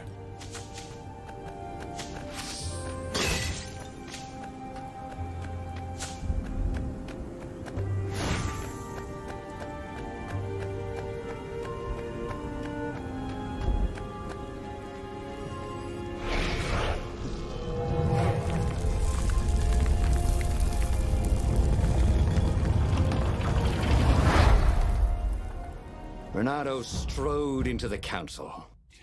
Let's do this thing. Let's make me emperor. They looked confused and nervous. Ah, had he mentioned the emperor thing? Yeah, he meant to bring that up later. I mean, let's go win this rebellion. He waved his sword around encouragingly. They ran. Cowards. He'd stop them. He cut down a few to inspire the others. But soon, there was no one to cut down. Well then, he'd have to attack the fleet alone. More for me, he said. Unless it was the stone that said it. Traitors. Traitors, all of them. They'd run rather than following him, rather than cheering him. What should he do to the cowards? Anything he wanted to. After all, he was a true hero, the best warrior there ever was. No one could stop him now. But first, finish him. The Emperor, that is.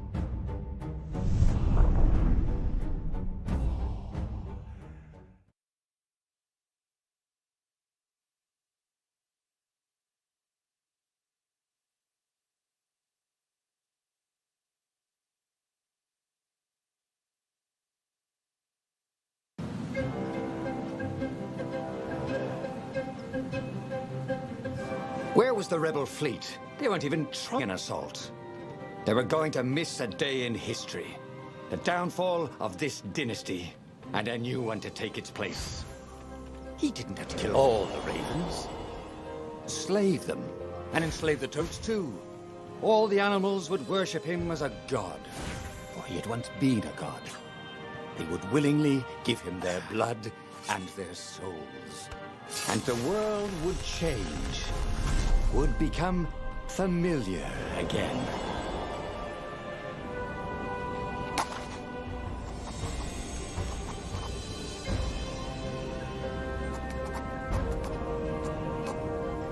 He was was more and more extraordinary.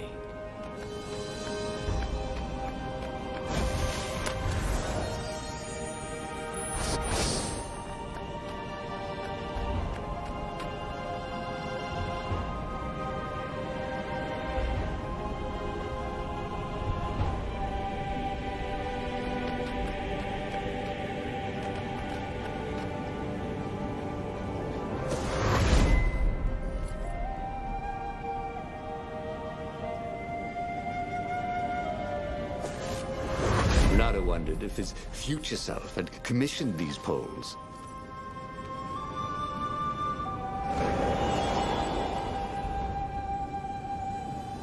Leonardo was glowing with dark power. Already the sun had dimmed. He could do anything, he realized. He could wrap the island safely in smoke again. He was beyond a hero. He was going to become a god again. How odd, he thought, that the Iblis Stone had nothing to say about any of this.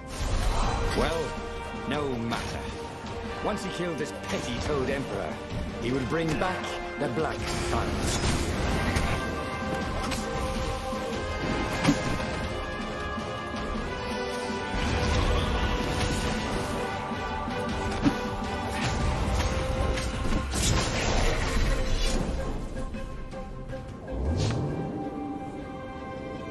This is quite the view, he thought.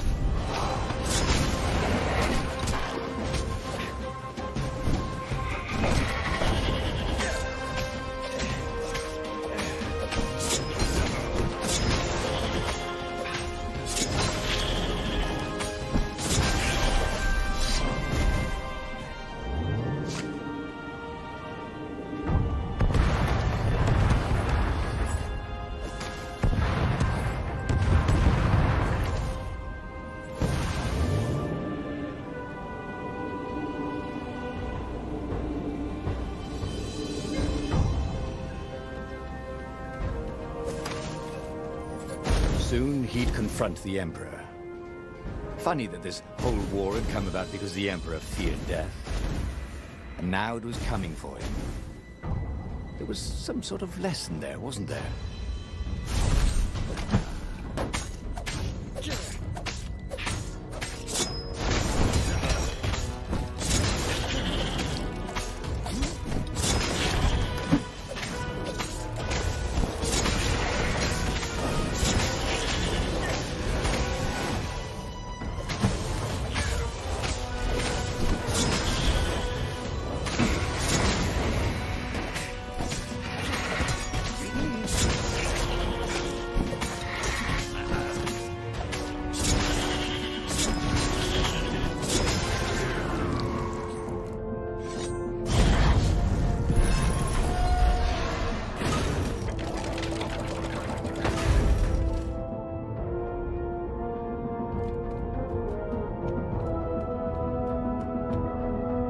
He found the Emperor and the Council huddling by his ship, plotting. They saw him and cowered before him. Back to hell, fiend. Croaked the Emperor desperately. In the name of the Transcendent Emperor! Croaked the Speaker. They held some arcane items he didn't recognize. He simply flexed his will and sucked their souls out of their bodies. And Iblis exulted. It is finished. And the void that had been a mere stone on a sword expanded. It stretched and ripped like a vast womb. And a gaze, black and pitiless as the sun, passed through the void into the land. And so time ended. And just like that, he was alive again, and back on the Farfarer, still fleeing burning Ubar. The book was still open before him. So, the book was a portal. It took you to the future when your destinies would branch. He had failed and died 3 times But he'd learned another true thing. The Iblis Stone was evil. It would try to corrupt anyone who used it. But he was starting to feel like he was getting the hang of this. There was a way through to victory. He could feel it. He just had to keep running the path of Destinies. With that, the book fluttered back to the beginning, and he fell into it. The clouds parted over the Isles of Boreas. It was time to choose. The rebellion was in trouble. Ravens were scouting for the secret rebel base. They needed a game changer.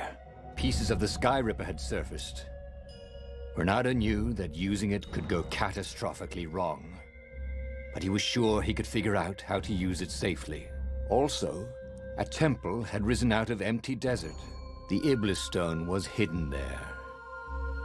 It was a dangerous artifact. It could corrupt its user into a bloodthirsty monster. Maybe he could find a way to use it, to take its power without surrendering to its wickedness. And also, his old friend Lapino needed rescuing. Of course, Renato had a pretty strong suspicion that Lapino had betrayed the rebellion. But could Renato really leave an old friend to the Ravens?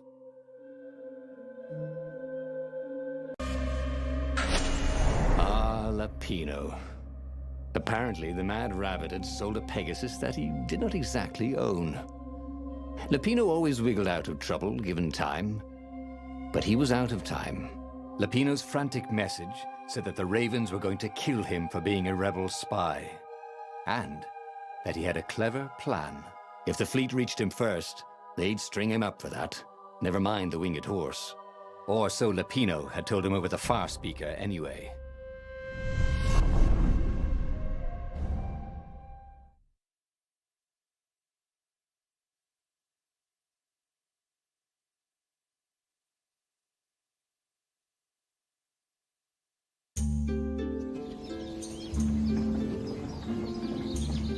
Lapino had apparently managed to confuse the judge by arguing that he hadn't actually stolen a winged horse. He'd only sold it.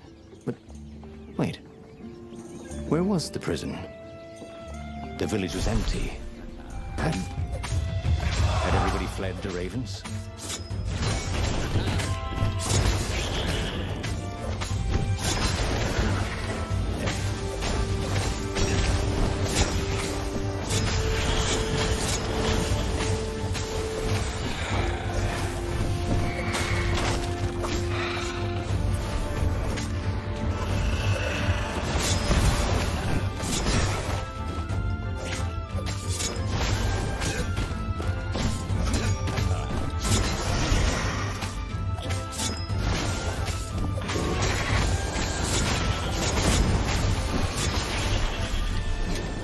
People were frightened these days. Just 2 weeks past, Renato had sneaked through an empty town and listened to the Ravens call about the Emperor's new taste in ritual sacrifice. Renato thought of the Iblis Stone and shivered. He had no business messing with ancient, cruel artifacts. What he needed was his friends around him. Clear eyes, full hearts, can't lose.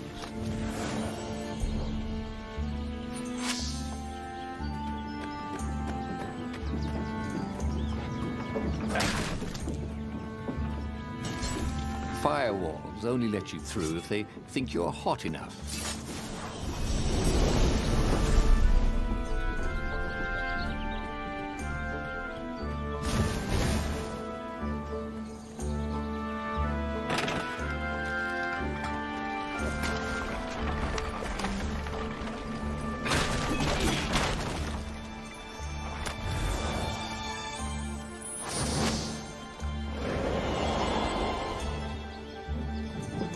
Where was a workbench when you needed one? Oh, never mind.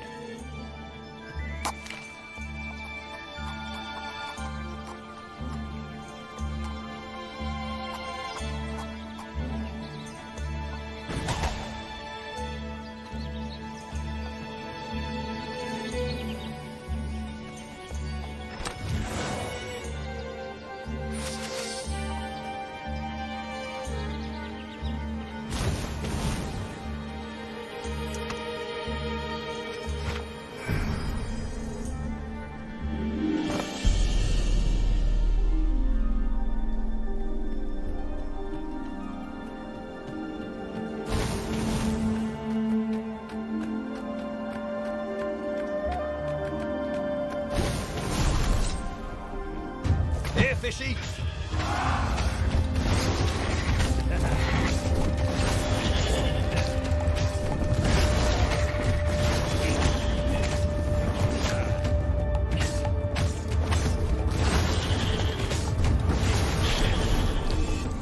Ravens were landing everywhere.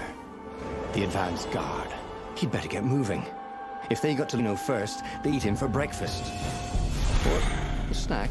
Ravens weren't picky. If they got hungry, they sometimes forgot to interrogate their prisoners. Even top spies like Lupino. Well, unless he really was a traitor. See? Then they'd probably pin a medal on his chest.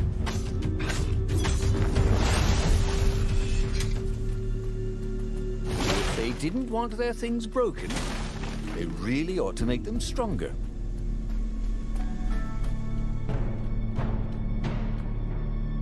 Dirty and bloody, Renato finally reached Lupino.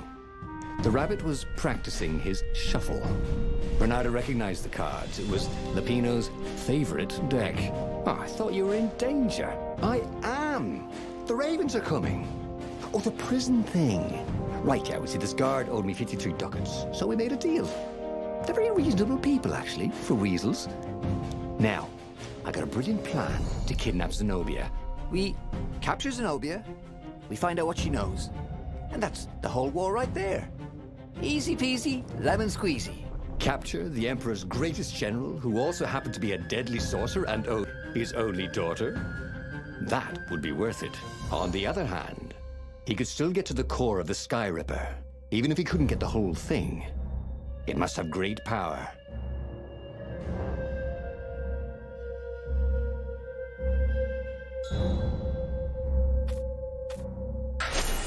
Zenobia wasn't just the Emperor's daughter, of course. She'd been Renato's best friend in Sword Fu school. And you're still mad for her, the rabbit reminded him. They'd been close. She'd told him things no one else knew. But she'd never told him who she really was. She knows all the Emperor's plans, chuckled the master spy. She won't give them up easily. She'll tell the interrogators, all right, said Lupino. Taking her would change the game, all right.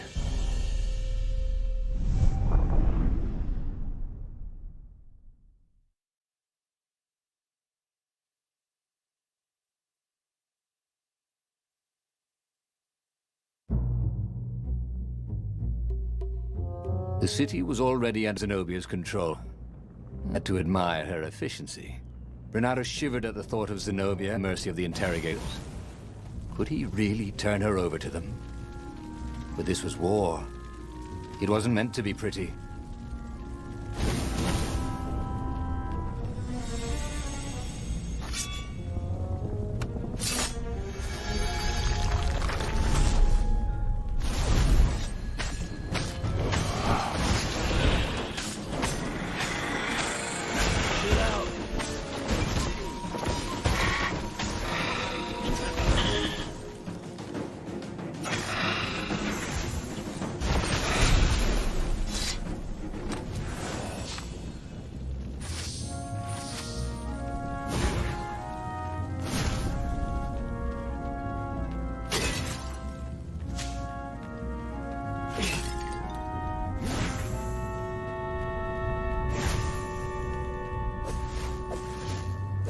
Hoped his hook didn't break.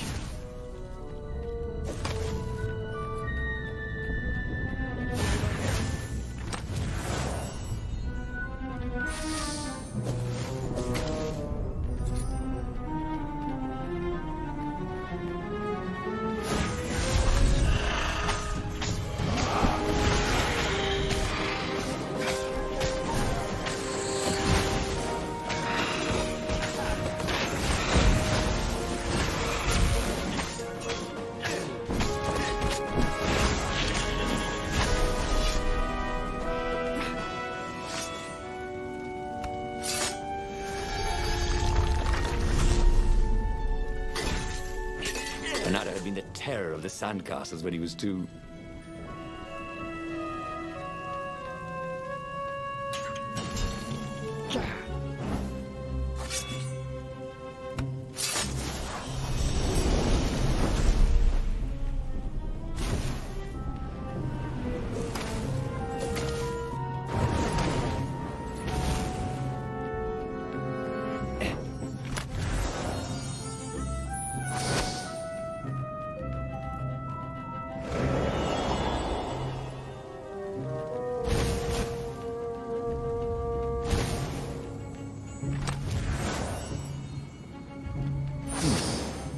He had all the ingredients for a pretty nifty sword.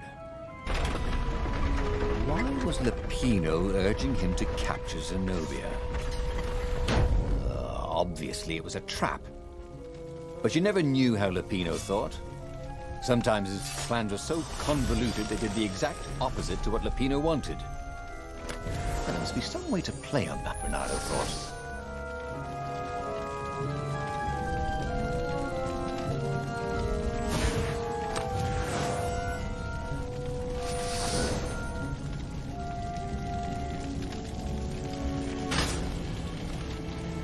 You blinked.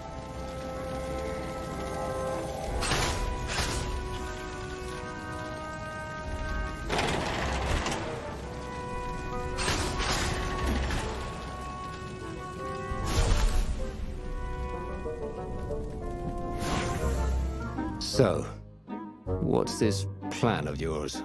Use me as bait, said Lupino. And he outlined a slightly complicated plan that involved geese, a net, setting the Farfarer a little bit on fire, Lupino dressing as an old blind toad, and Renardo hiding inside a monstrous watermelon. What could possibly go wrong? Thought Renardo. Oh, go ahead. I'm sure you know better, said Lupino. It would be fun to try out that one. And here was a handy workbench.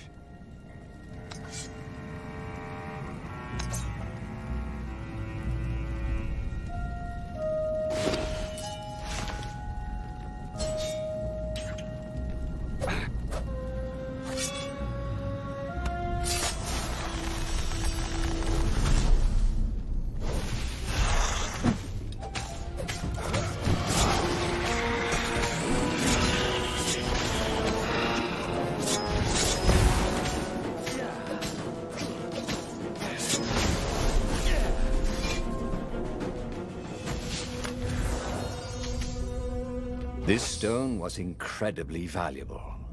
Renardo could sense it.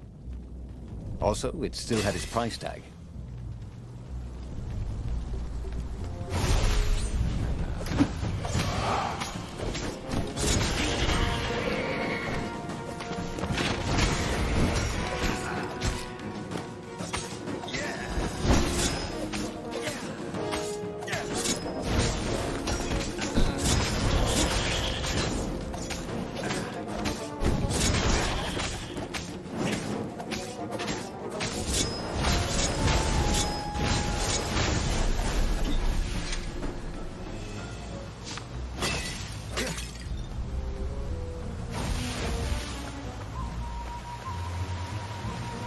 Renardo slinked through Zenobia's ship, making no sound at all. Where were her guards? Finally, he reached her bedroom. She was curled up on her bed. Oh, he'd forgotten how beautiful she was. How sleek. How soft. He tapped her on the shoulder with his sword. She became smoke. And he noticed he had a blade to his throat. Stay a while. Heard a familiar voice. Did you really think you could capture me? Zenobia said as the ship lifted off. Now I just wanted some privacy, Renardo said.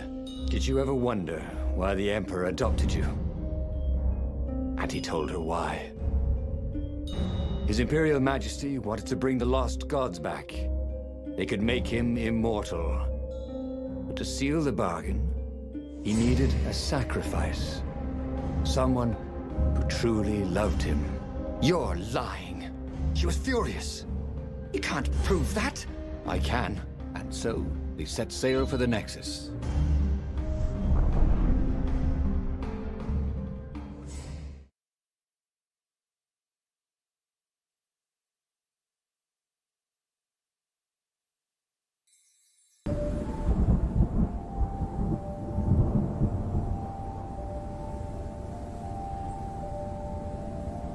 The scientists at the observatory have resurrected one of his victims. Well, he's not exactly alive. He can talk, he can't lie. You took a big risk. You know, I could just cast a spell to make you tell me where the rebel base is. And you would consider that cheating? She frowned. Ugh, fine. Let's go get your witness. The rebellion had started after atrocities that the Empire hushed up. Renato rescued a priest whose order had been massacred for one book. He had slept in a burnt village. Dead kittens and puppies had come to tell him what the Emperor had done to them. Sometimes, Renato really hated inanimate objects.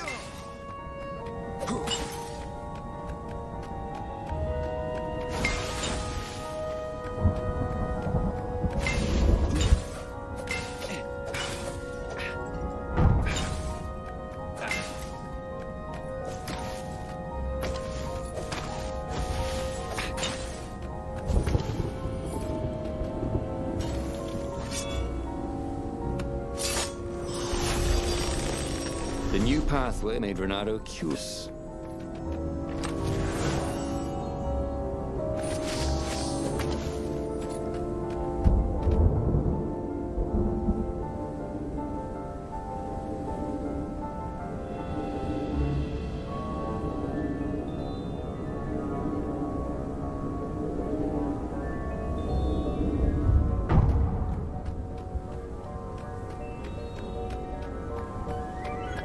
He'd once met a pirate captain. He used hooks to get around his ship. Oh, what was his name again?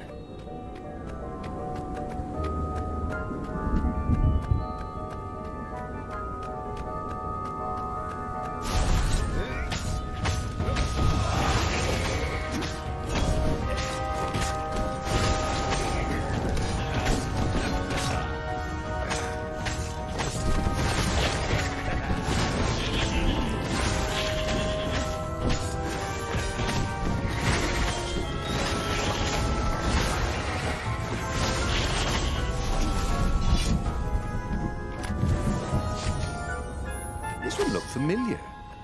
Had he lost this one in a card game? Welcome back, he thought.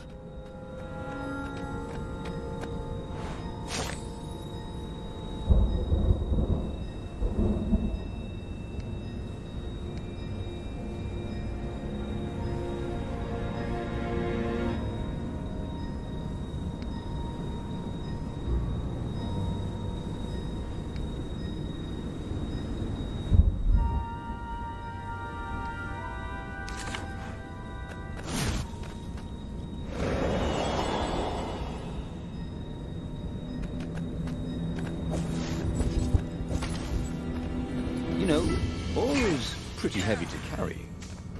You know what's not? A new sword.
She caught up with him.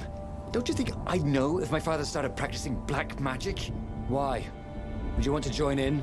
Oh, no, I'd destroy his books and... All right, I suppose I wouldn't. She stopped, troubled. He ran on.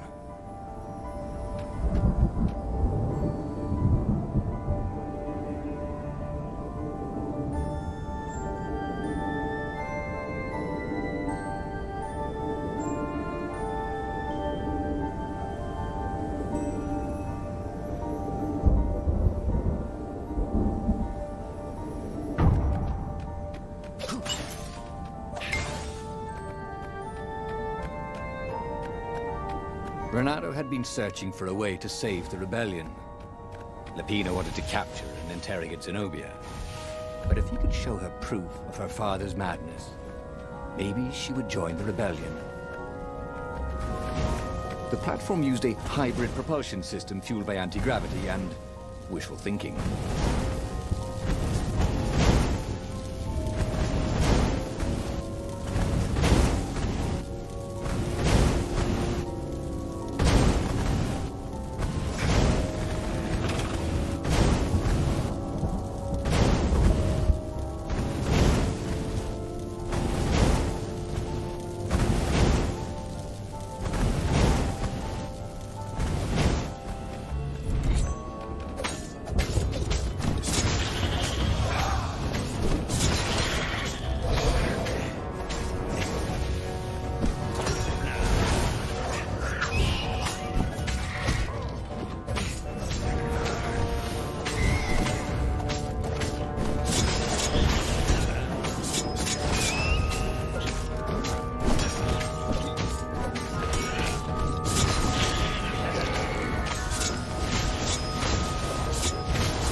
The observatory was a burning hulk. Dead scientists and black feathers everywhere. The Ravens had taken care to burn the reanimated witness to cinders. Zenobia stared around, shocked. The scientists had been neutral. They had no part in the rebellion. "Take me to your council," she said, shaken. "I have things to tell them." It was what Renato had gambled on. The Zenobia would turn against her father once she knew his madness. But the rebel base was secret. Could he really risk taking the Emperor's daughter there?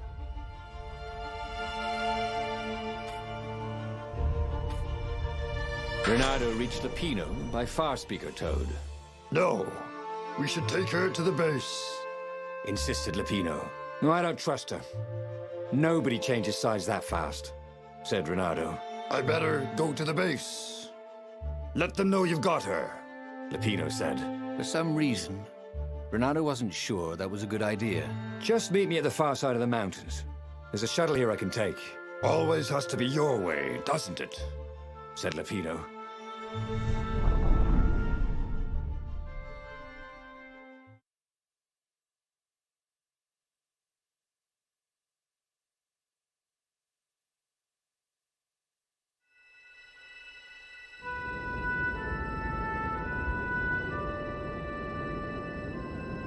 Zenobia was still shaking as they got out. I didn't know, she said.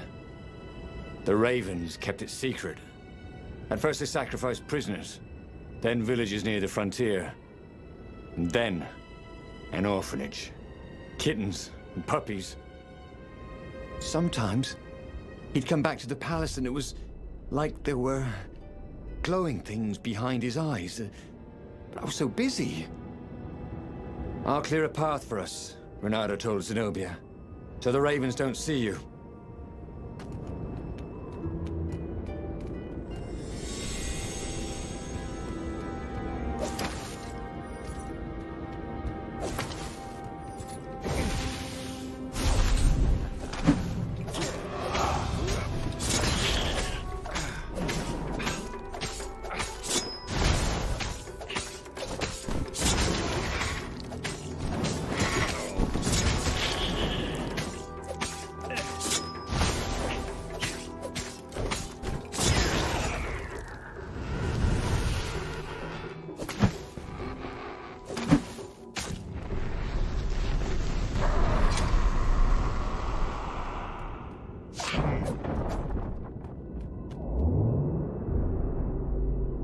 Building these platforms was so expensive, they'd run out of budget for guardrails.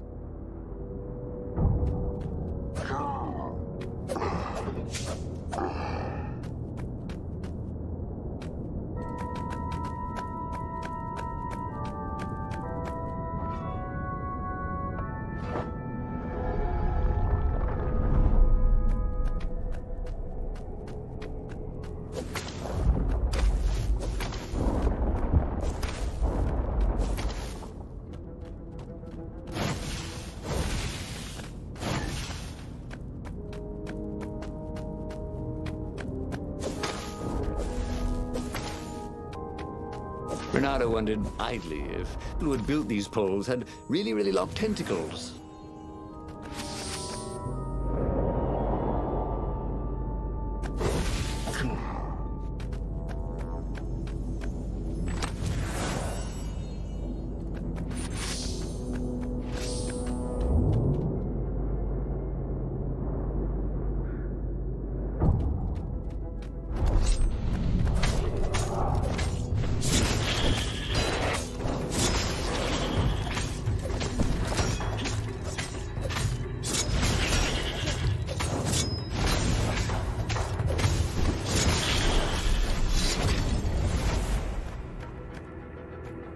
Zenobia came up as he massaged his sore arm.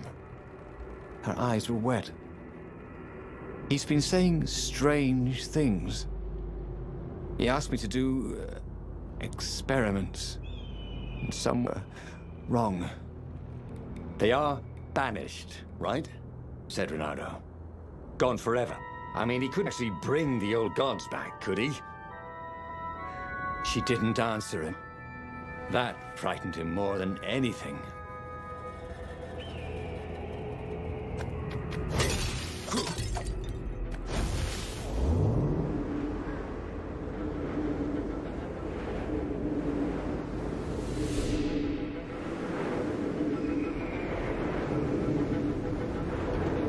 Hey, is that a word for a lot of ravens? Like a doofus of ravens?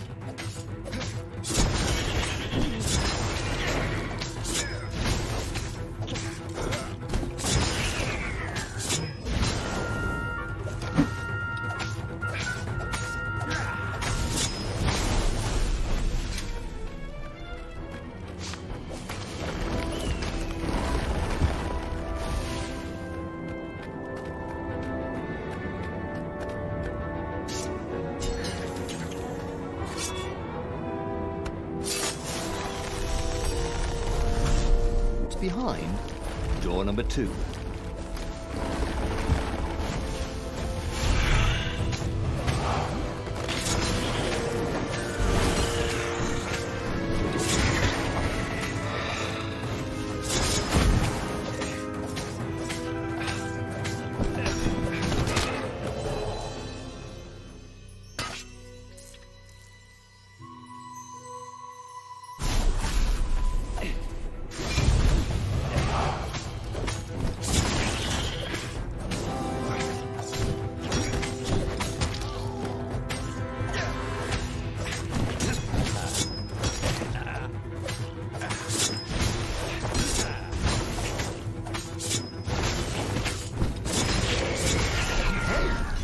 Where'd all the ravens go?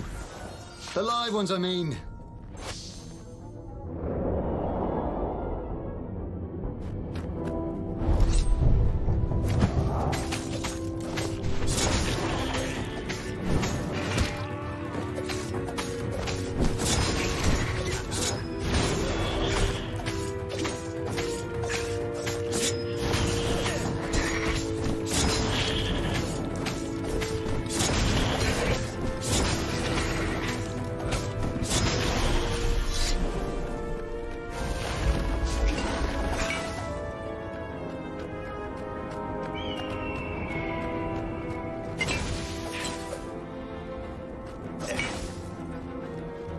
Smashing things was fun.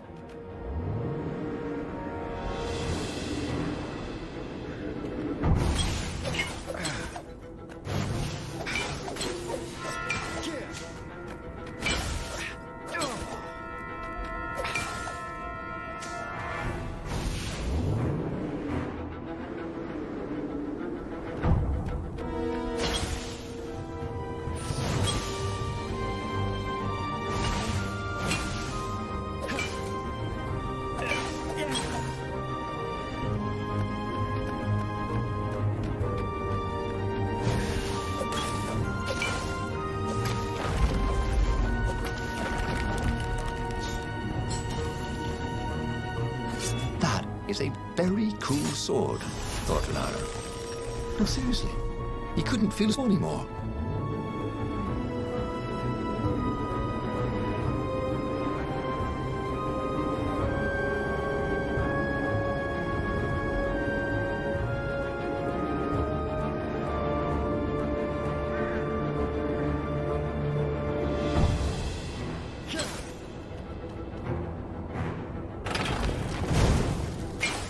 Give me a lever, said Archimedes, and I shall open a gate.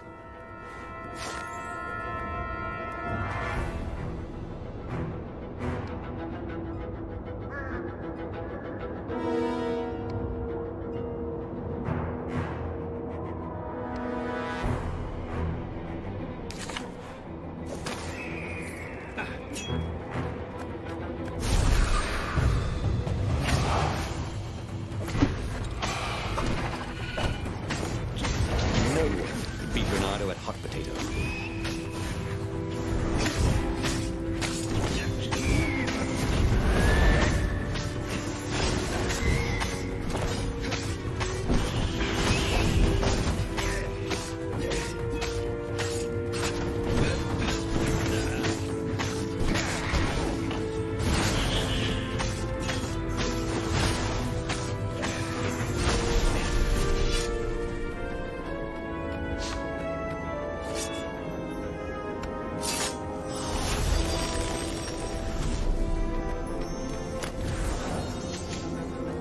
The right jewel could really give you an edge.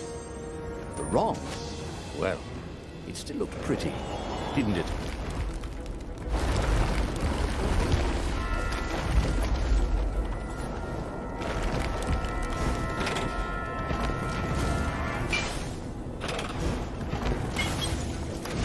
Renato wondered if he should have taken Zenobia to the rebel base for real. Maybe she wasn't playing him after all. After the bleak talk about the Emperor's dark secret, he was regretting his suspicion.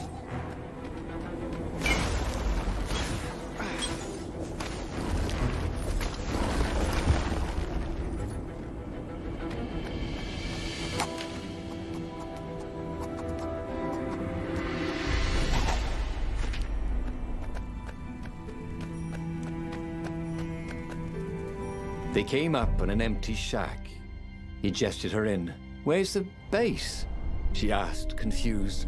"I thought we could talk a bit first." Oh, you think I'm playing you? She was furious. I'm betraying my father who picked me out of an alley, and you think I'm playing you? She lashed out. Her claws sliced fire into his face. Energy boiled in her other paw. But before she could kill him, he slashed his sword into her heart. She staggered. "I could have loved you, you son of a bitch." And then she died. Renato stood there for hours, unable to move. Finally, a ship landed near him. Lapino had brought the Farfarer. On board the Farfarer, Lapino couldn't stop grinning. "I can't believe you actually killed her. Why didn't I trust her?" Renato said. All he could feel was emptiness. "You killed the Emperor's daughter. You might want to run for it, if you care whether you live or die, that is." Since Renato didn't, he grabbed the wheel, and he sailed for the Imperial fleet.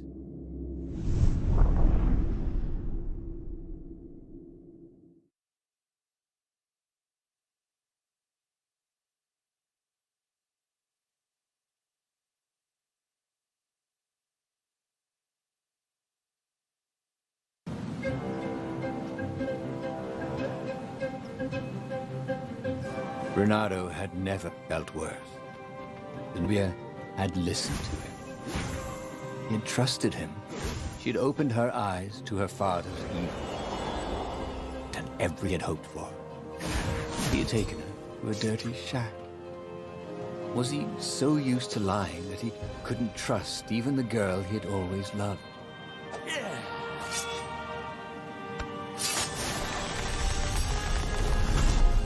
Ah, the road less traveled, thought Renato. How intriguing.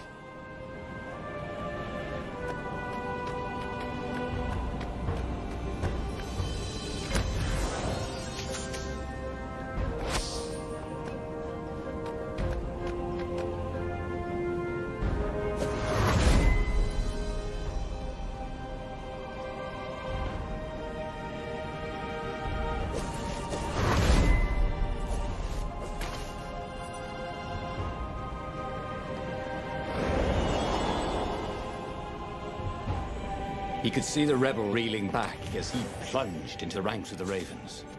He'd had to kill the girl he loved. But he'd also blown the biggest opportunity they could have had, to turn the Emperor's daughter against him. Oh, Renato could only laugh miserably. He was taking crazy chances now, swinging wildly. He expected the Ravens to take him at any moment, but they were running in fear. No one wants to fight a man who doesn't care if he lives. No one wants to fight a hero.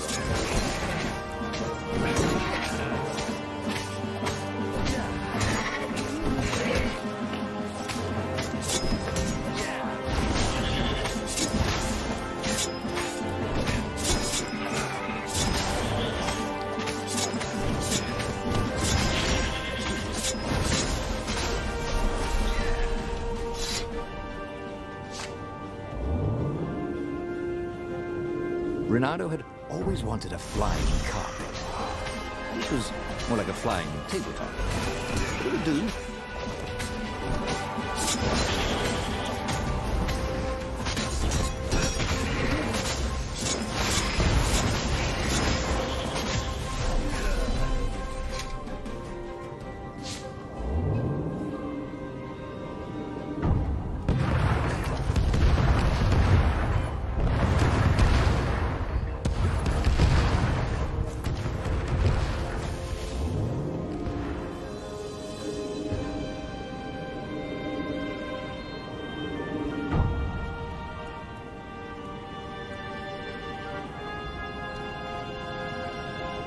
Don't look down, he thought.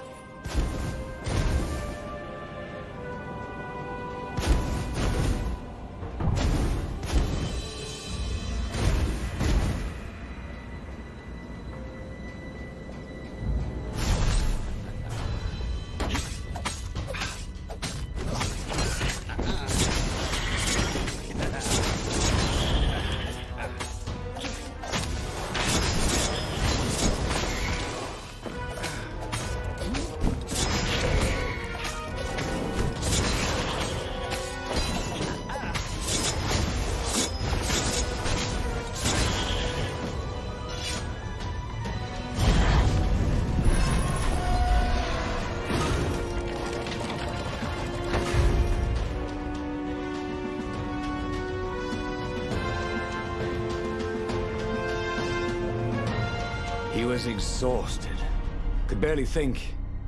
He wanted to stop thinking. The rebels were already finished, and he was the last.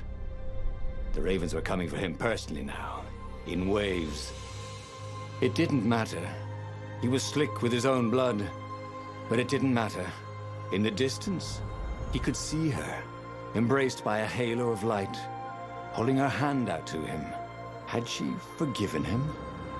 Would she take him to the halls of the Valiant? Then he felt steel in his belly, and his chest, and his back. And he lay down, and he couldn't see her anymore. Oh, damn it. He lost again, and died. But there was burning Ubar behind him. He still had all his destinies ahead of him, but he'd learned another true thing. Zenobia still had feelings for him. He knew enough now, he thought. All these truths tumbling around each other in his head. There must be a way to puzzle the pieces together. If he used everything he knew, he could discover a new path to destiny. The book's pages fluttered to the beginning once again. Faster than before? And he fell. The clouds parted over the Isles of Boreas. It was time to choose. The rebellion was in trouble. Ravens were scouting for the secret rebel base. They needed a game changer. Pieces of the Sky Ripper had surfaced. Renato knew that using it could go catastrophically wrong, but he was sure he could figure out how to use it safely. Also, a temple had risen out of empty desert. The Iblis Stone was hidden there. It was a dangerous artifact. It could corrupt its user into a bloodthirsty monster. Maybe he could find a way to use it, to take its power without surrendering to its wickedness. And also, his old friend Lapino needed rescuing. Of course, Renato had a pretty strong suspicion that Lapino had betrayed the rebellion, and he had a gut feeling that he needed to use that to his advantage.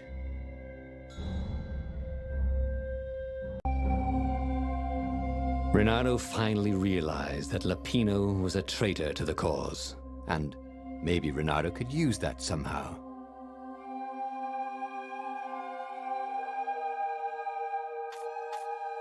Renato couldn't quite put his paw on when he'd realized Lapino was working for the Empire. He'd never exactly seen Lapino sending coded messages to the palace, but he was sure. The rabbit had been on too many disastrous missions where he was the only survivor, or where he accidentally missed getting on the boat that went down to the abyss in flames. If Renato could prevent Lapino from getting back to the fleet with all the intelligence he'd probably gathered, it might be worth the trip.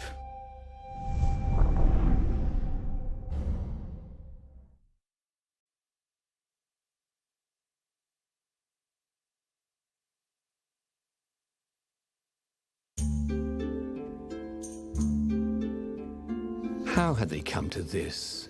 They'd been on so many adventures together. Lapino had talked Renato out of prison at least 4 times, and Renato had rescued Lapino from at least 2 lynch mobs. You couldn't go sticking jewels in your gauntlet just anywhere. What if you dropped one and broke it? Luckily, there was a bench right here.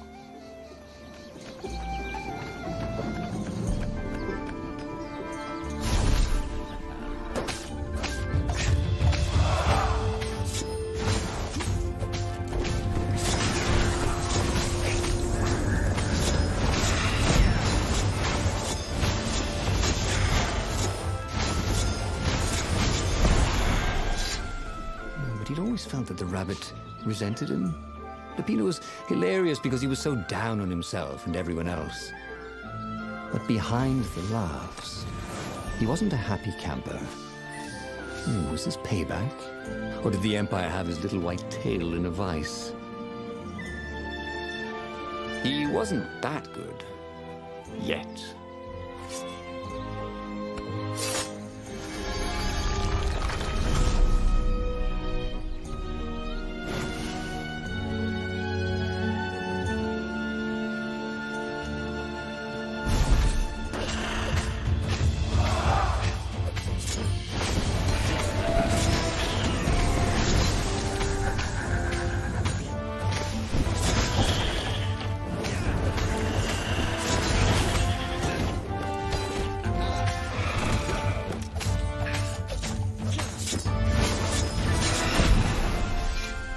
There was still no sign of Lapino.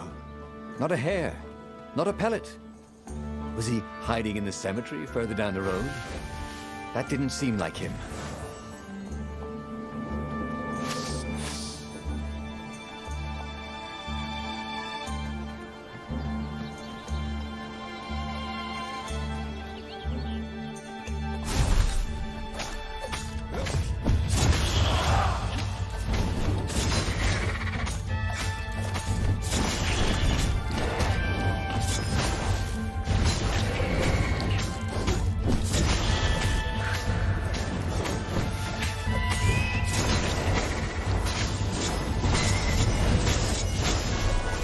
Good to practice your moves, thought Renato. Keeps you limber.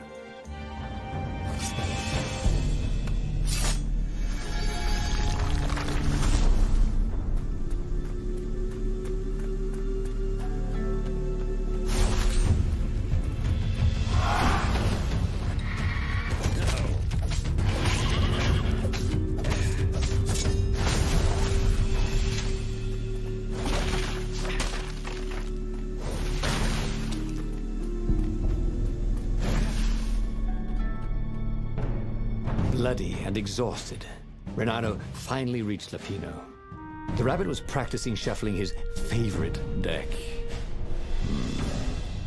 Now that he knew what the rabbit was, there were a few things about him that Renato didn't find so amusing anymore. You sent me an urgent message saying that you're in danger. Oh, I am. The ravens are coming. Now, I got a clever plan to kidnap Zenobia. Renato wanted to clap shackles on the rabbit and shout, "You're a traitor, and I'm not falling for it." But if there was one thing Renato was sure of, it was that the core of the Sky Ripper was dangerous mostly to its user. If he could put it in the Emperor's hands, old Isengrim III might blow himself and his fleet up with it. Yes, that was it.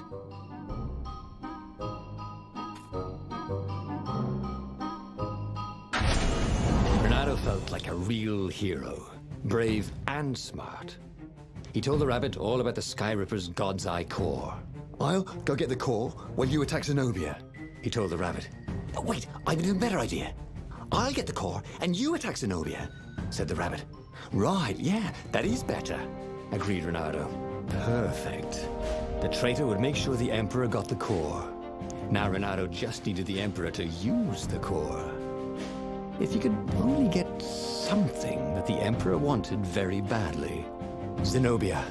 He could save her and bait the Emperor at the same time.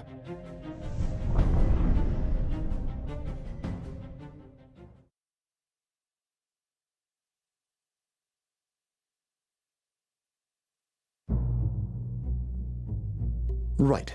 Now, all Renato had to do was fight his way through Zeno's invading troops, sneak onto her ship and into her bedroom, and kidnap her with any of her dozens of guards alerting her. Then, he would rely on her love for him, convince her how evil her father was, so she'd run away with him instead of going back to her father, who was going to blow himself up. It did sound a little risky. But Renato had a feeling it would work out somehow. It always did.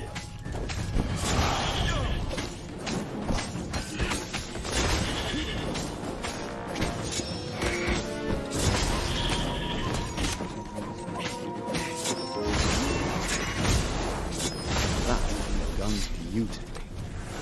Where was a bard when you needed one?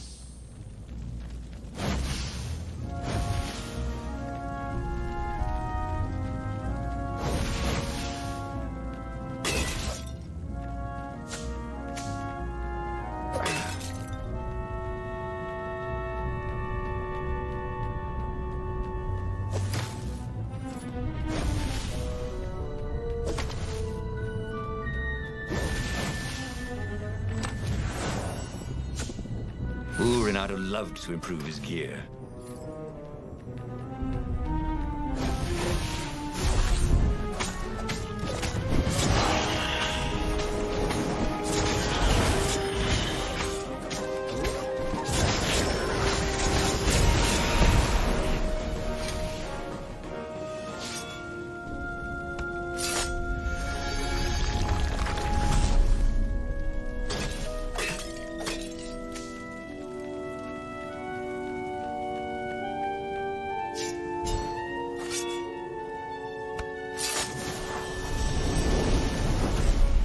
I wonder what happens if I go that way.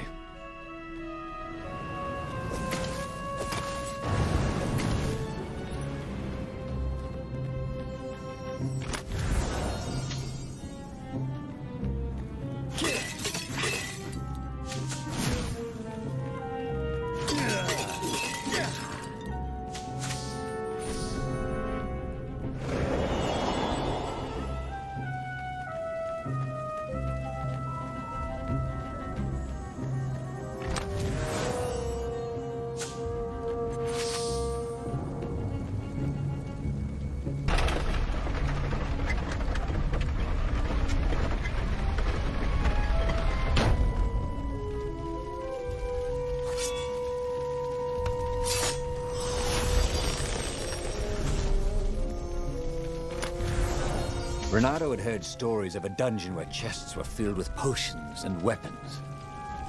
Fairy tales.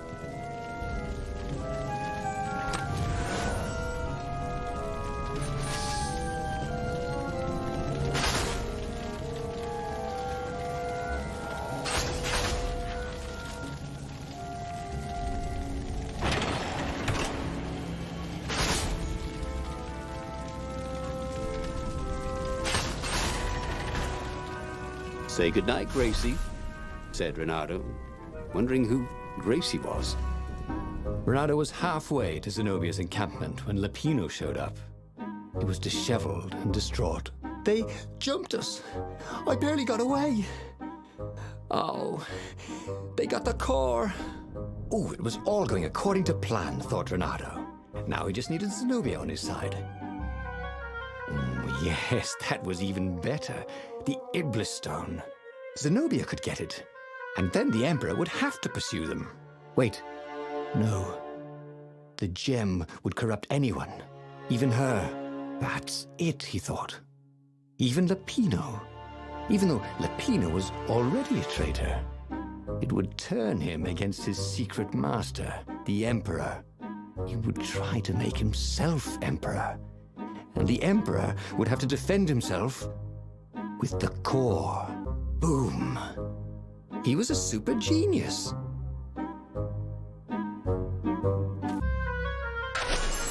This is terrible, Renato told the rabbit. If only I had gone for Iblis Stone, but now it's lost in enemy territory. He handed Lapino a map. It gives the bearer so much power. We can only hope the Emperor never finds it. What was that? Said Lapino. I think someone's following us. I didn't hear anything. Rabbit ears. You go on ahead. I'll check it out. And with that, Lapino hopped off with the map.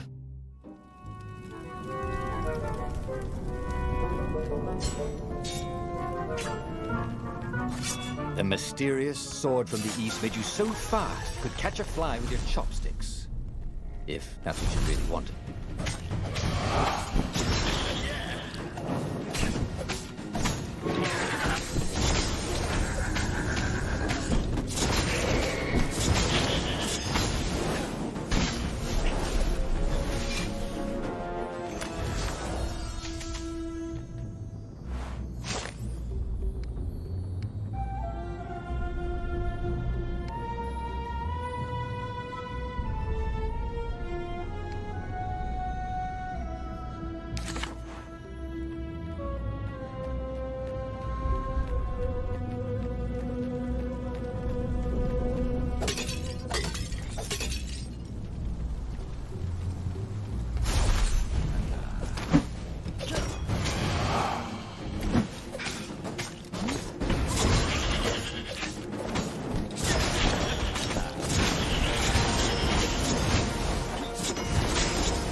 Wondered if he could learn to cook this way.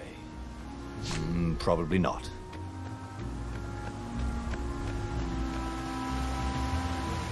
Renato slinked through Zenobia's ship, making no sound at all. She was curled up on her bed. He'd forgotten how beautiful she was, how sleek, how soft. He tapped her on the shoulder with his sword. She was made of smoke, and he noticed he had a very solid blade to his throat. Did you really think you could capture me? Heard a familiar voice. I just wanted to chat, said Renato. Did you ever wonder why the Emperor adopted you? He needs a sacrifice, someone who truly loves him, to make a bargain with the lost gods. That's a vicious lie. He wants to bring them back. That's crazy. Why would anyone... They could make him immortal. An eater of souls. And with that, her eyes widened. She understood. Renato told her how he had rescued a priest whose order had been massacred. How he had slept in a burnt village.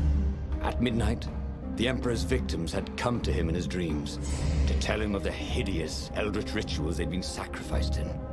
He could still see those kittens and puppies. Their wide, sad eyes, their moist noses. You can't prove that. I've got a witness at the observatory.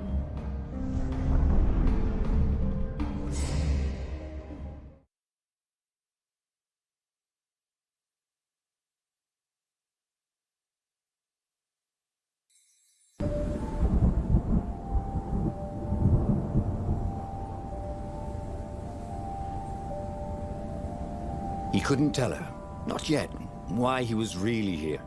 He didn't have to be anywhere near the foot when her father blew himself and the Pino up.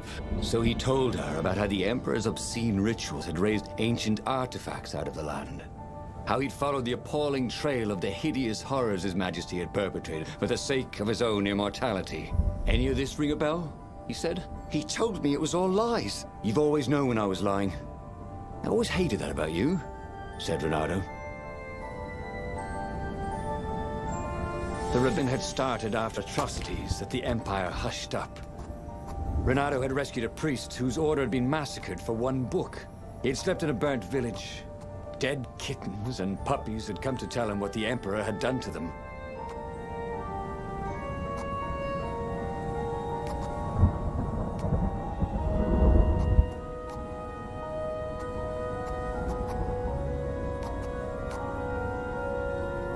Every day he was getting better and better.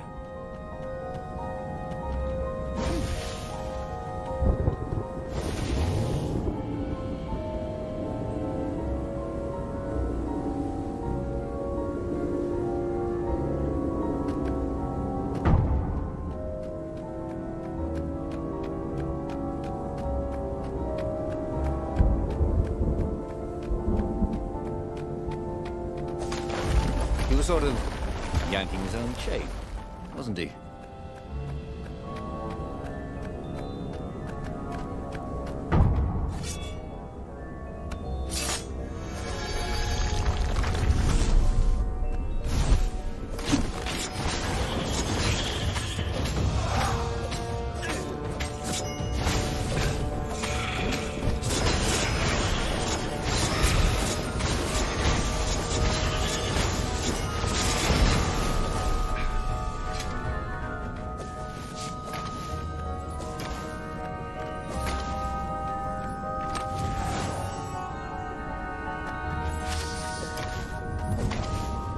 Don't you think I'd know if my father started practicing black magic?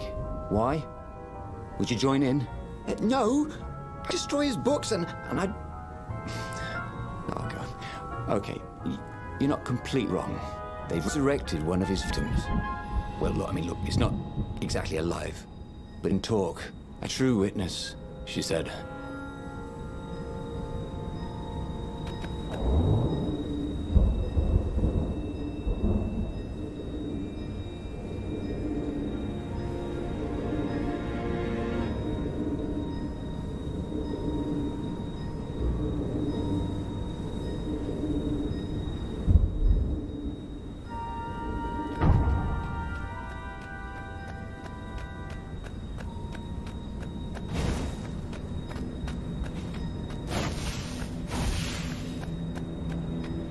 People had laughed at the government workbench placement program, but you could see the benefits everywhere.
Nothing, Jon Snow.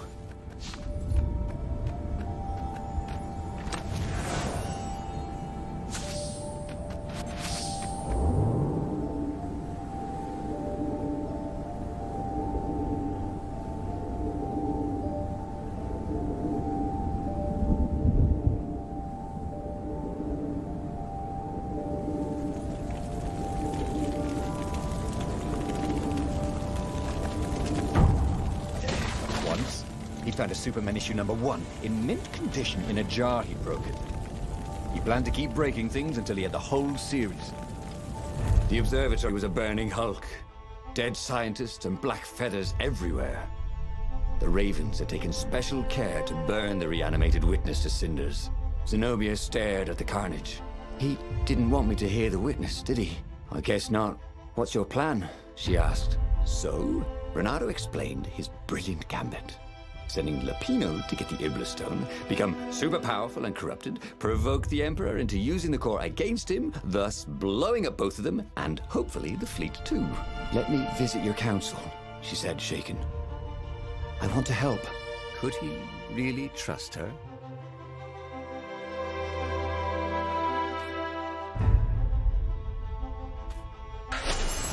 He'd done it. He'd made Zenobia see how evil her father really was. He wished she didn't feel this urge to join in the rebellion. After all, he'd taken care of the Emperor, right? Yeah, but she'd always been conscientious like that. She told him she had to go somewhere first. So Renato gave her the location of the secret base, and they agreed to meet in the ruins. He had a very good feeling about this.